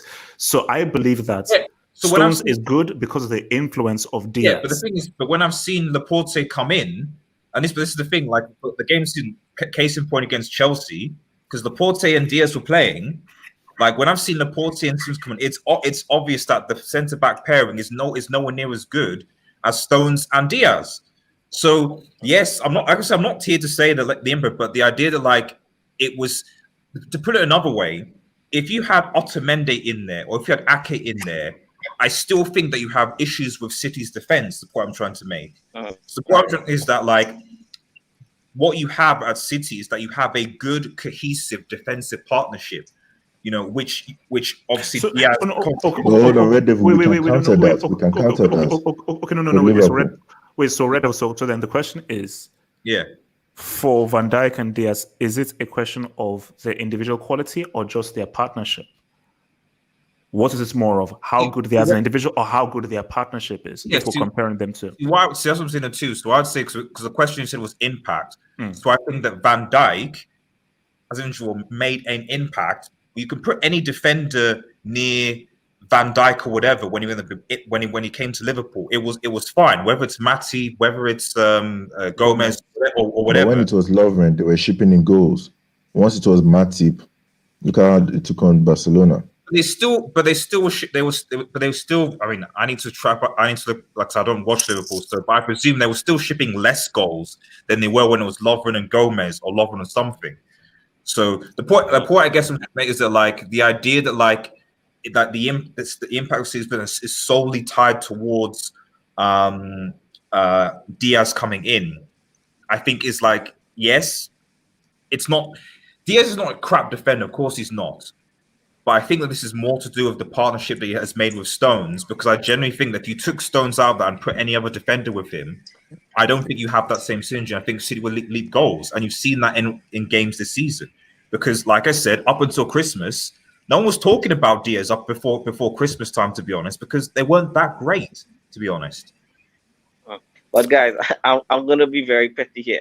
But is it weird that Netherlands and Liverpool are declining because certain somebody's missing? I'm just saying. You guys might say Mane has been a brick and the ball has been a brick as well. Let's be honest. Who is Netherlands' manager? Frank de Boer. Five games, 5 losses. 7 actually. Yeah. Oh, it was 7 games and 5 losses. Yeah, 7. Yeah, they really 0 goals. Yeah, Crystal Palace. Like, it's so for me, the Netherlands thing, 0 that's a whole goals. Frank de Boer thing. But no, see, no, Look, my it's an thing interesting is argument, though. No, I can understand the video one. See, my thing is with Van Dijk. I was like, look, I think we should readdress this after the CL final, and let's see what happens after that. And the Euros as well. And also the Euros is going to be very key, because I think there are 2 different types of defending, you know. And for me, I want to see you perform well. You see, Van Dijk's defending, you can never win a man of the match award for it. You can credit it, you can congratulate it, but you're not doing enough to. This guy did that, like Ramos against Ajax first leg. I can't remember which year it was. This guy was actually defending everything by himself. He's a hybrid of the both. For me, Ramos is like a hybrid of both. Look, for me, the best defensive performance that I think I've ever seen was Baresi 94 World Cup final against Brazil with Bebeto and Romario, where this guy defended these guys for 120 minutes. So my thing is, you see with Van Dijk's thing, because we watch football and so forth, you can see what he's doing because his thing is about decision making and not really overexerting himself and about positioning and anticipating. But put it this way, I would love to see Van Dijk in an attacking team where a team now gives a lot of. I'd love to see him defend for Real Madrid or for Brazil. Then we'll see, you don't have any protection. You now have to be in more ISO 1v1 situations. How well would you now know? But he does have protection. In 2018, from January, we saw that Liverpool were very attacking back then. And also you're going to Diaz, like people forgetting like the major like impact of like Fernandinho. Fernandinho is one of the best DMs and has one of the best DMs in the Premier League, alongside Kante. And he was forced into a centre back role when after they didn't sign a company replacement, and as soon as Fernandinho was back into DM, they're better again. I still feel Van Dijk is better, but I just think Diaz may be better. Gatlock, did Man City not win a league with Otamendi and Stones by 100 points? It's the system. Yeah, no, but Company was also there as well. No. It was literally Company was injured all season. I remember that it was all Otamendi and Stones for pretty much the whole season, and they won it by 100 points. In Man City's system, that's messed up, bro. It's like how do you win by 100 points with Stones and Otamendi, Tweedledee and Tweedledum? Because if you have 80% possession, it's easy. But you see, Undisputed like that's because they were usually just scoring, and they're keeping the ball. No, but they kept a lot of clean sheets. They kept not scoring as much as they used to. Low. But you know what, guys? I'm here to be fair, and I will say this in defense of Diaz. Diaz is 23, and I don't think Van Dijk could do this as 20. I think Van Dijk get better as he ages because I think Van Dijk was at Celtics. So I'll give credit to Diaz for that, man. I'll say, for me, Diaz could have a higher ceiling. Van Dijk. No. I think Virgil is better footballer overall. But I just want to say, I've seen people criticize HH heavily. I just reading comments and they're going in. I mean, it's not that serious, guys. Diaz. This is no. But John, see, I think there are a lot of guys who are obviously Liverpool fans, and maybe they're guys who just hate Man City and so forth. But see, it goes back to the question which I said to Gatlock. Van Dijk, I believe, is overall the better defender due to obviously his age and so forth, experience. But I just think overall he's a better defender. The thing was, who has made more of an impact? Because I think that what City have always been missing in the Champions League is they make defensive mistakes. And I think that this guy has come. Remember, City are not winning games like 5-0, 5-1. It's 1-0, 2-1, 2-1, 2-0. And it's really, this has been City's best, this has been Pep's best defensive team. Probably. And they're in the Champions League final for that. It's like a basically controlled possession. It's more controlled possession, if anything. No. But they're defending a lot more than they used to. Before they were like high on possession. Right now, they're not keeping possession as much as they used to. So a lot now, definitely a lot of the thing about Diaz is the fact that this guy was the missing piece. That's the thing. He was a missing piece. While Van Dijk was not necessarily the last piece that they needed. So there's this perception that Diaz is better because of that. But that's because Liverpool needed so much players aside from Van Dijk. So it almost comes off as that. When you look at the 2000 and Continue. Yeah. When you look at like the 2016-17, Liverpool finished with like 78 goals and 7 fewer than Chelsea, the champions. And then they also had Chelsea also had 9 fewer goals than Liverpool, and because with that being said, they were missing that piece because they had to score so much goals in order to qualify for the Champions League. With Van Dijk, they found a sense of stability behind that, having someone in the back that could marshal and organize. That's what they needed. That was the key component they needed. While with Man City, they needed a natural defender. Because when Ruben Diaz came along, I remember in an interview, he said how much he loves the art of defending. This is a guy who's obsessed, who views slide tackling and making those clutch moments as much as scoring a goal. This is a guy who enjoys his job. But as soon as Van Dijk arrived, you saw goals against drop by 38 goals. As soon as Van Dijk arrived, the first season he arrived, you've seen that. It's dropped by 38 goals compared to what they conceded before Van Dijk arrived. And then it's like this guy not only contributes from a defensive standpoint, but he also contributes from an attacking standpoint because you got to look at it this way. In terms of attack, their goal scoring has increased with him in there. Now, of course, you could contribute their defensive solidity down to other players like Alisson. But how much time have people criticized Trent for not being defensively aware? See, here's the other thing that I'm going to take a few dubs, but the thing here is, and I think it goes back to the point that Jamal made. It's a question of maybe preference and style. You know, like you have to appreciate both. But see, Van Dijk's brand of defending will never win him a Ballon d'Or. He was never going to beat Messi because Messi, even if he was on a team that he was a major reason of why they won the Champions League, what Messi did as an individual impressed more. When you look at Italy in the 06 World Cup, you saw Cannavaro's defending. You saw interceptions, tackling, heading. So Cannavaro, he stood out in being a major reason as to why they won that thingy. Did Van Dijk do what Cannavaro did in 06? No. Because again, in arguably Liverpool's greatest victory, I believe Matip was the man of the match in that 4-0 game. That Liverpool, I believe Matip was actually Liverpool's key player there. So but that's after the the super chat, EJ, I want to ask you a quick question. Okay. So let me hit his jobs and then I'll. So from thank you for the dub promo who says VVD transformed a team who never won the Premier League for 30 years. Now here's the thing, promo. I'll keep it a stack with you. For me, winning the Premier League for me isn't as big a deal as winning the Champions League. That is still a great dub. It is still a great achievement, and I've said that. No, Van Dijk made a profound impact, but I think it's a discussion to be had. It's a discussion to be had that the impact of both is massive, and I just feel that what Diaz is doing for Man City, specifically what City needed, might be great, specifically in a shorter space of time. Because literally, this is his first season. And look at what he's already done in his first season. It's like he has been a major reason as to why these guys have reached their very first Champions League final. From 88th bus stop, thank you for the dub.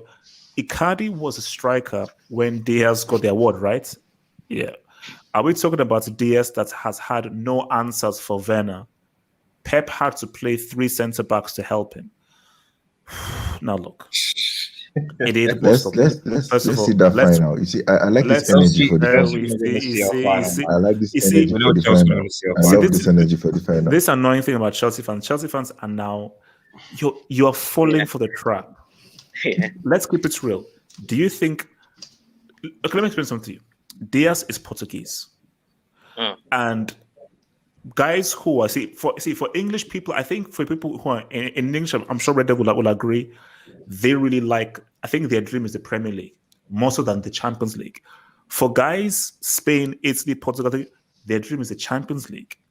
Yep. You saw how Diaz busted his balls in that CL semi.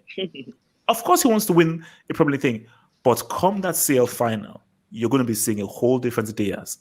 The Diaz that you've been seeing in the FA Cup and Premier League ain't going to be the same because Diaz knows, this is my dream. This is the biggest game in football. So we have to Werner versus Diaz coming up in May and June. Easy. I want to see that one. Oh, there we go.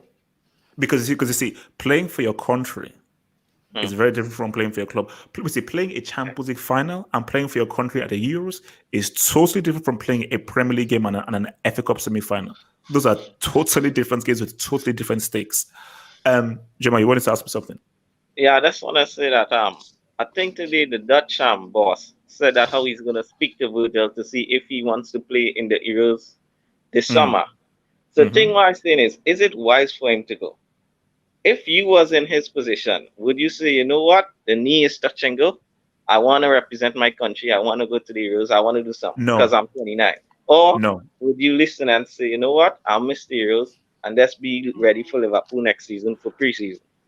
Jamal, you see, if you just ask me that question as a blanket statement, I would say it's your country. You should always want to know your country. Their manager is a scholar. They'll go a scholar as a manager. So my thing is that I'll say, if I was Van Dijk, I'd say, thanks, Frank, but no thanks, and never call my phone again because I'm changing my number. So because for Van Dijk, you will literally, because not only will you end up losing every single game, but you'll get injured and you will embarrass yourself on the international stage. Yeah, that So Mourinho is a prick for that that question. statement, bro. Mourinho No, is a that prick. that question would only make sense if it was like Umtiti had the same choice. It's either he's going to go to the 2018 World Cup or get a surgery. He decided to go to the 2018 World Cup because he knew he had a great chance. And now it's Yeah, been but how now long look was at him. This guy's Umtiti injury injured, prone. bro? No, Umtiti keeps getting these consistent injuries because he didn't have that surgery. This guy has been dealing with that type of injury for a long time because he didn't take at the right moment. So this guy's career is over basically. But At top Z-Man, World flight. Cup Euros, Z-Man World Cup is right. Euros, come on. Kaká did the So I'm same. saying. World Cup Euros, I mean, let's be honest, one is bigger. Yeah. World Cup. I get it. Yeah, because he had a better team as well. I mean, France has a clear chance compared to Van Dijk's compared going to to be the Dutch. 30 and never play in any international tournament. Wait, let me hit it. So Promo says, and we'll be out of here. So Promo says, if City win the UCL, it's because they dropped Sterling. Yeah, you can say that, bro, because it's like Sterling has had a garbage season, man. He's had a horrible. And You know, when HH I said think that, Pep changed the tactics. You know, he I played took it as a 3-4-3 joke. diamond in possession. He changed the tactics no, from playing. no, what's it called? Gatlock. I told you, and people laughed at me. The moment he missed that open goal, is his career never recovered. Like Sterling can chat back in moments as to when his career just tanked. It sounds harsh and so forth, but literally the moment he missed that open goal, and it's so sad because imagine if It was a Aguero. career innings. But put it this way, imagine if Aguero didn't F up and touch the ball against Tottenham, Sterling would have scored a hat trick that have sent City to a semis, and they would have beaten Ajax. Then would have had a City Liverpool final, which would have been much better than that trash that Tottenham puts forth. You know, King Gubani says Man City defense is more of Pep tweaking the style than Diaz. Yeah, I agree. He Well, made you them could say he took the defensively. style because of Diaz. Yeah, but Diaz didn't play against Tottenham when he beat 3-0 and they defended properly as a team. That's what they do. They defend unit nowadays. They defend a lot better. We saw that against Man City and PSG. They defended a unit. Now this is messed up. Liverpool's key player in the 4-0 was Jordi Alba. That's messed up. Facts. That's facts. That's messed Best up. player on the field. That's pure facts. That's pure facts. That's That's messed pure up, man. facts. That's Yeah. messed up, man. Okay, look, guys, man. Let me roll out. So, guys, look, man. Shout out to Juventus. When are you going to start the Euros stuff? Oh no. In a few weeks, it's already planned. The Euros and Copa America, man. Don't worry. What it's been saved. But let's just deal with this I season. forgot about that. Let's just deal with this. So, guys, look, man. Peace out. Stay true, stay real, and Napoli and AC Milan and Atalanta. I am begging you, do this for the culture. Do this for the culture. Peace out, guys. Peace.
It's the kid. It's the kid. It's it's the kid. It's the kid. It's the kid. It's the kid. It's the kid. It's the kid. It's the kid. It's the kid. It's the kid. It's the kid. What do you want? What do you want? What do you want? What do you want? What do you want? What do you want? What do you want? What do you want? No, guys, it's the kid. It's the kid. It's the kid. He didn't say anything. He didn't say anything. No. What do you want? What do you want with the kid? What do you want with the kid? Okay, come on. Send in a few cues, man. So send in a few cues. No one's Latzos. No one saw anything. What did you see? You didn't see anything. You didn't see anything. Like I don't know what you're talking about. You didn't see anything, bro. You didn't say anything. This is a clone. It's gonna be May 29th is gonna pop off. We're having a 3-course meal. It's gonna I think we're gonna have like a 9-hour pre-game hangout. We're having a 9-hour. We're having a 9-hour thing. So literally we start at 8 a.m. May 29th, we start at 8 a.m. So literally it's gonna be like a marathon hangout all the way through. It's going to be a marathon hangout all the way through. So we start at 8 a.m. 8 a.m. 8 a.m. We start at 8 a.m. If the CL finals are Sports Stadium, would you go? It would be weird. It would be weird. That thing better not be at Villa Park, man. You know? That thing it's better not be at Villa Park. If that thing right there is at Villa Park, I'm gonna complain to UEFA. Okay, this is a CL final. No offense to Villa Park, but we can't play in a backyard. Okay, we cannot play in a backyard. No way. Milan, you know what you have to do. Don't F up. Do not screw up. I repeat. AC Milanese, do not screw up. Do not screw up. Do not mess this up. Because if you mess this up, it's gonna look bad. You, Atalanta, and Napoli, you need to get this dub. You need to get this dub. It is imperative. It is importante that you get this freaking dub, man. So, okay, the world of football is behind you. For the footballing world is depending on you to say what's up, man. But things are going to be wild, man. It's most likely going to be at Wembley. You know, it makes sense. You know, I mean, if it's at Wembley, I'm thinking, man, should I try and get? See, I don't want to jinx it because I think if I go there, I think I might jinx things. And see, the issue is that do Chelsea beat City 3 out of 3 times? That's wild. Let's keep it real. Do Chelsea beat Man City 3 out of 3 times? That is when last did Oli, but that doesn't matter. For Chelsea to beat City 3 times in a row, I don't know, man. I really don't know, man. But you know, that's the kind of game that Arsenal will just end up trying to win. See, Chelsea should levitate Arsenal. They should Chelsea should beat them. But it's the kind of game that Arsenal just decide to turn up on, you know. But Chelsea should win though, you know. Arsenal have fallen so much. I mean, these guys used to be invincibles, Henry, Dennis Bergkamp, playing sexy, amazing football under Wenger, you know, competing at the highest level, being in Champions League CL final in 2006. From that to ninth, you know, that is the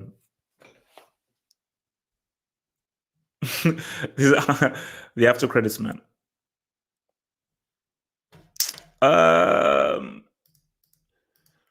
So guys, who's excited for the Euros, man?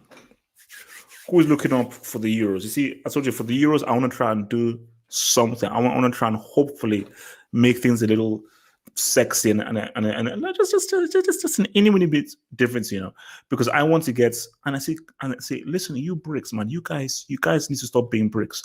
I want more people sending in videos because I want to make things a lot more interactive for guys, man. So because what I want to do come the Euros is for like previews and reviews for you guys to send in videos of yourself, man. That's also what I want you guys to do, man. But you know, there's nothing like an international tournament, man. You know, and for me, it's like I'll keep it with you. I prefer countries to clubs. Now I love the CL and Champions League, but there's just something about it. I think because I'm a globalist person and I like traveling and I like learning about different cultures and so forth. Just the blends of styles and so forth. Nah, man, it's money, man.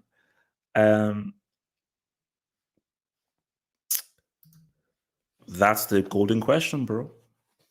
That is a golden question. I told you, I've already set up and scheduled our Euros show because it's Euros and it's Copa America as well. So it's going to be a very action-packed summer, man.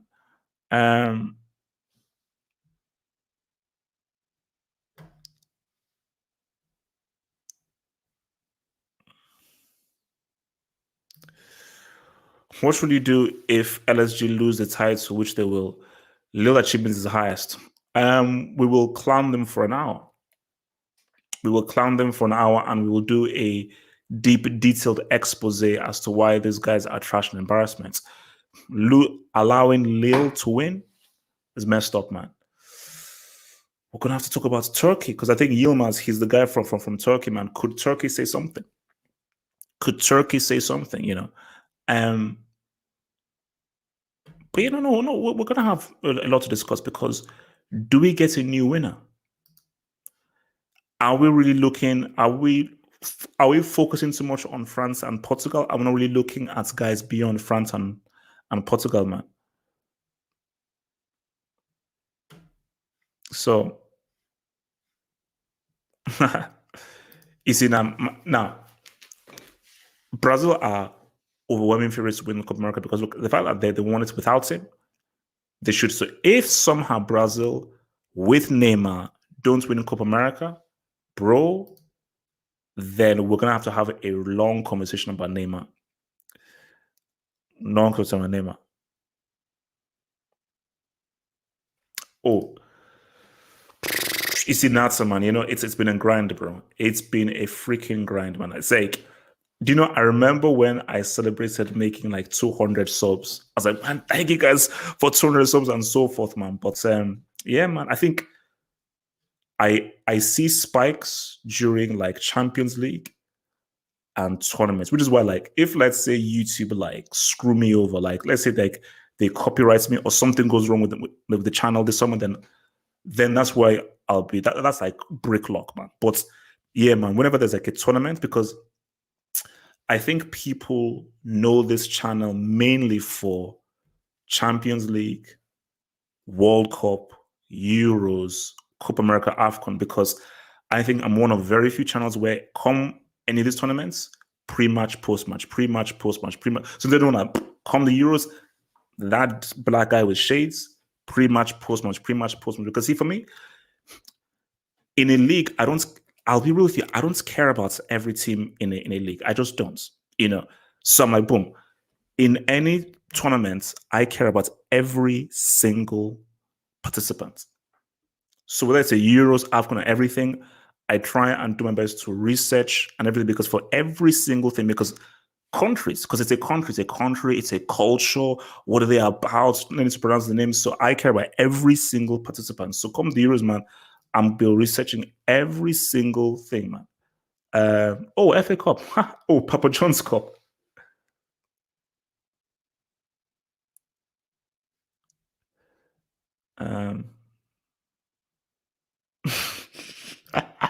Lads, relax, man. Lads, relax, man. But yeah, man, it's all about that grind, man. Bro, will we get another 2-hour movie for the CL final preview? I'm working on something. I'm working on something. You know, I have to. You know, I don't know. Look, it's a CL final, and Chelsea are in it. I've got to work. I've got to work on a masterpiece, man.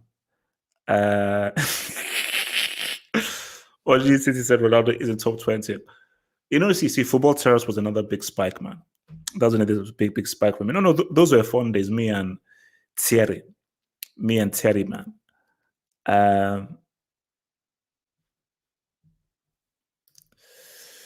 Can we see Hazard bowling in the Euros? He has to, man. He has to. Like, but for me, I feel Belgium, they missed their boat, man.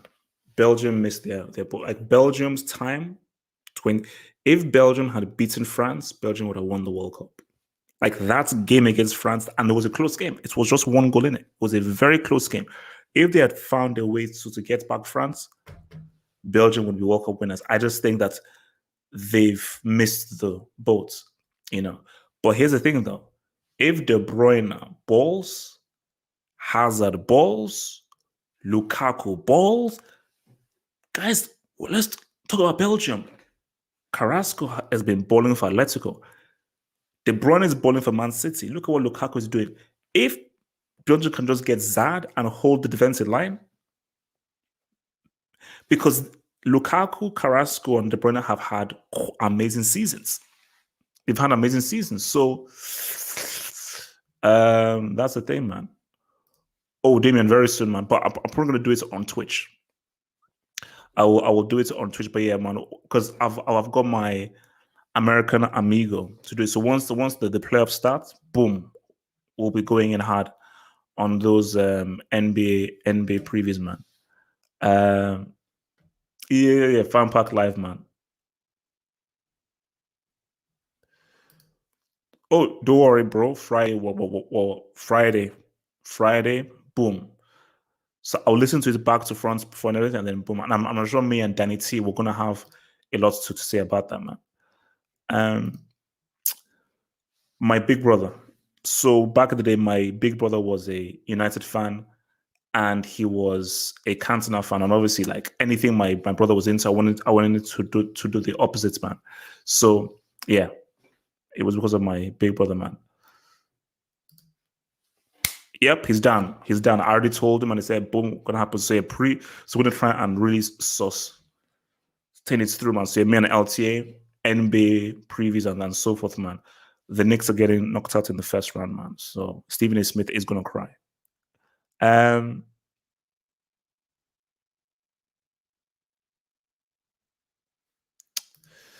annoying thing about many football channels is you can't say anything about the club they support.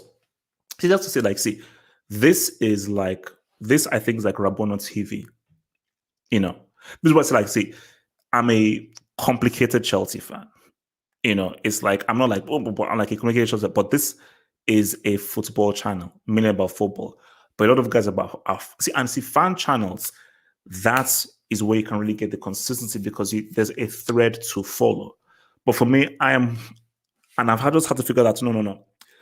I've got to look at the biggest games, the biggest players, the biggest matches. That's what it's about. Like it's about looking at the very best. Obviously, talking about the game as a whole, but it's really about I can be real. It's about the very best. You know, it's about watching and talking about the very best, man. So,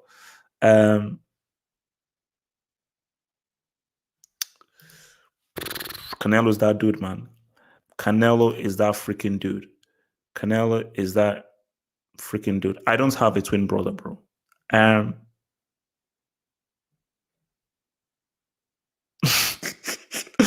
worry, Pes, I'm coming back, man.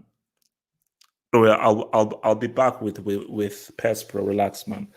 My Pes guy ain't finished, man. You know. But yeah, man. You see, my thing is once this season ends, this is good right now because, man, the last few weeks have been tough because preview. So now that there's no Champions League, I'm going to rest. And after the Champions League final, I'm just going to, because I need to rest, man. I need to rest, bro. Because it's been tough. It's been tough having to do this again and again and again, man. Yep. We'll probably do it on Wednesday. We'll probably do it on Wednesday. So obviously, me and Red, we launched our little show that we'll probably be doing every Sunday. And I think, Wednesday, we'll try and do that. Because that was fun. Come in, kick it, have some fun, man. Kick it and have some fun. But yeah, Damien, yeah, bro, I need to go, man. Oh my God. Good luck, bro. I do not envy you. Okay, I do not envy you at all. Chemistry, man. That is well, bro. All right, guys, look, man. Let me go rest and sleep and so forth. So, guys, I will see you when I see you. So, what's the next show? So, obviously, Tuesday is going to be the Hangouts. This discussion on Tuesday. Wednesday, we'll probably have an open Hangout. Thursday, all right. So, yeah, probably see you next Friday for the Q&A, man. Unless something huge happens. Unless something big happens, I'll see you before then. Peace out, stay true, stay real. Don't be a stranger. Peace.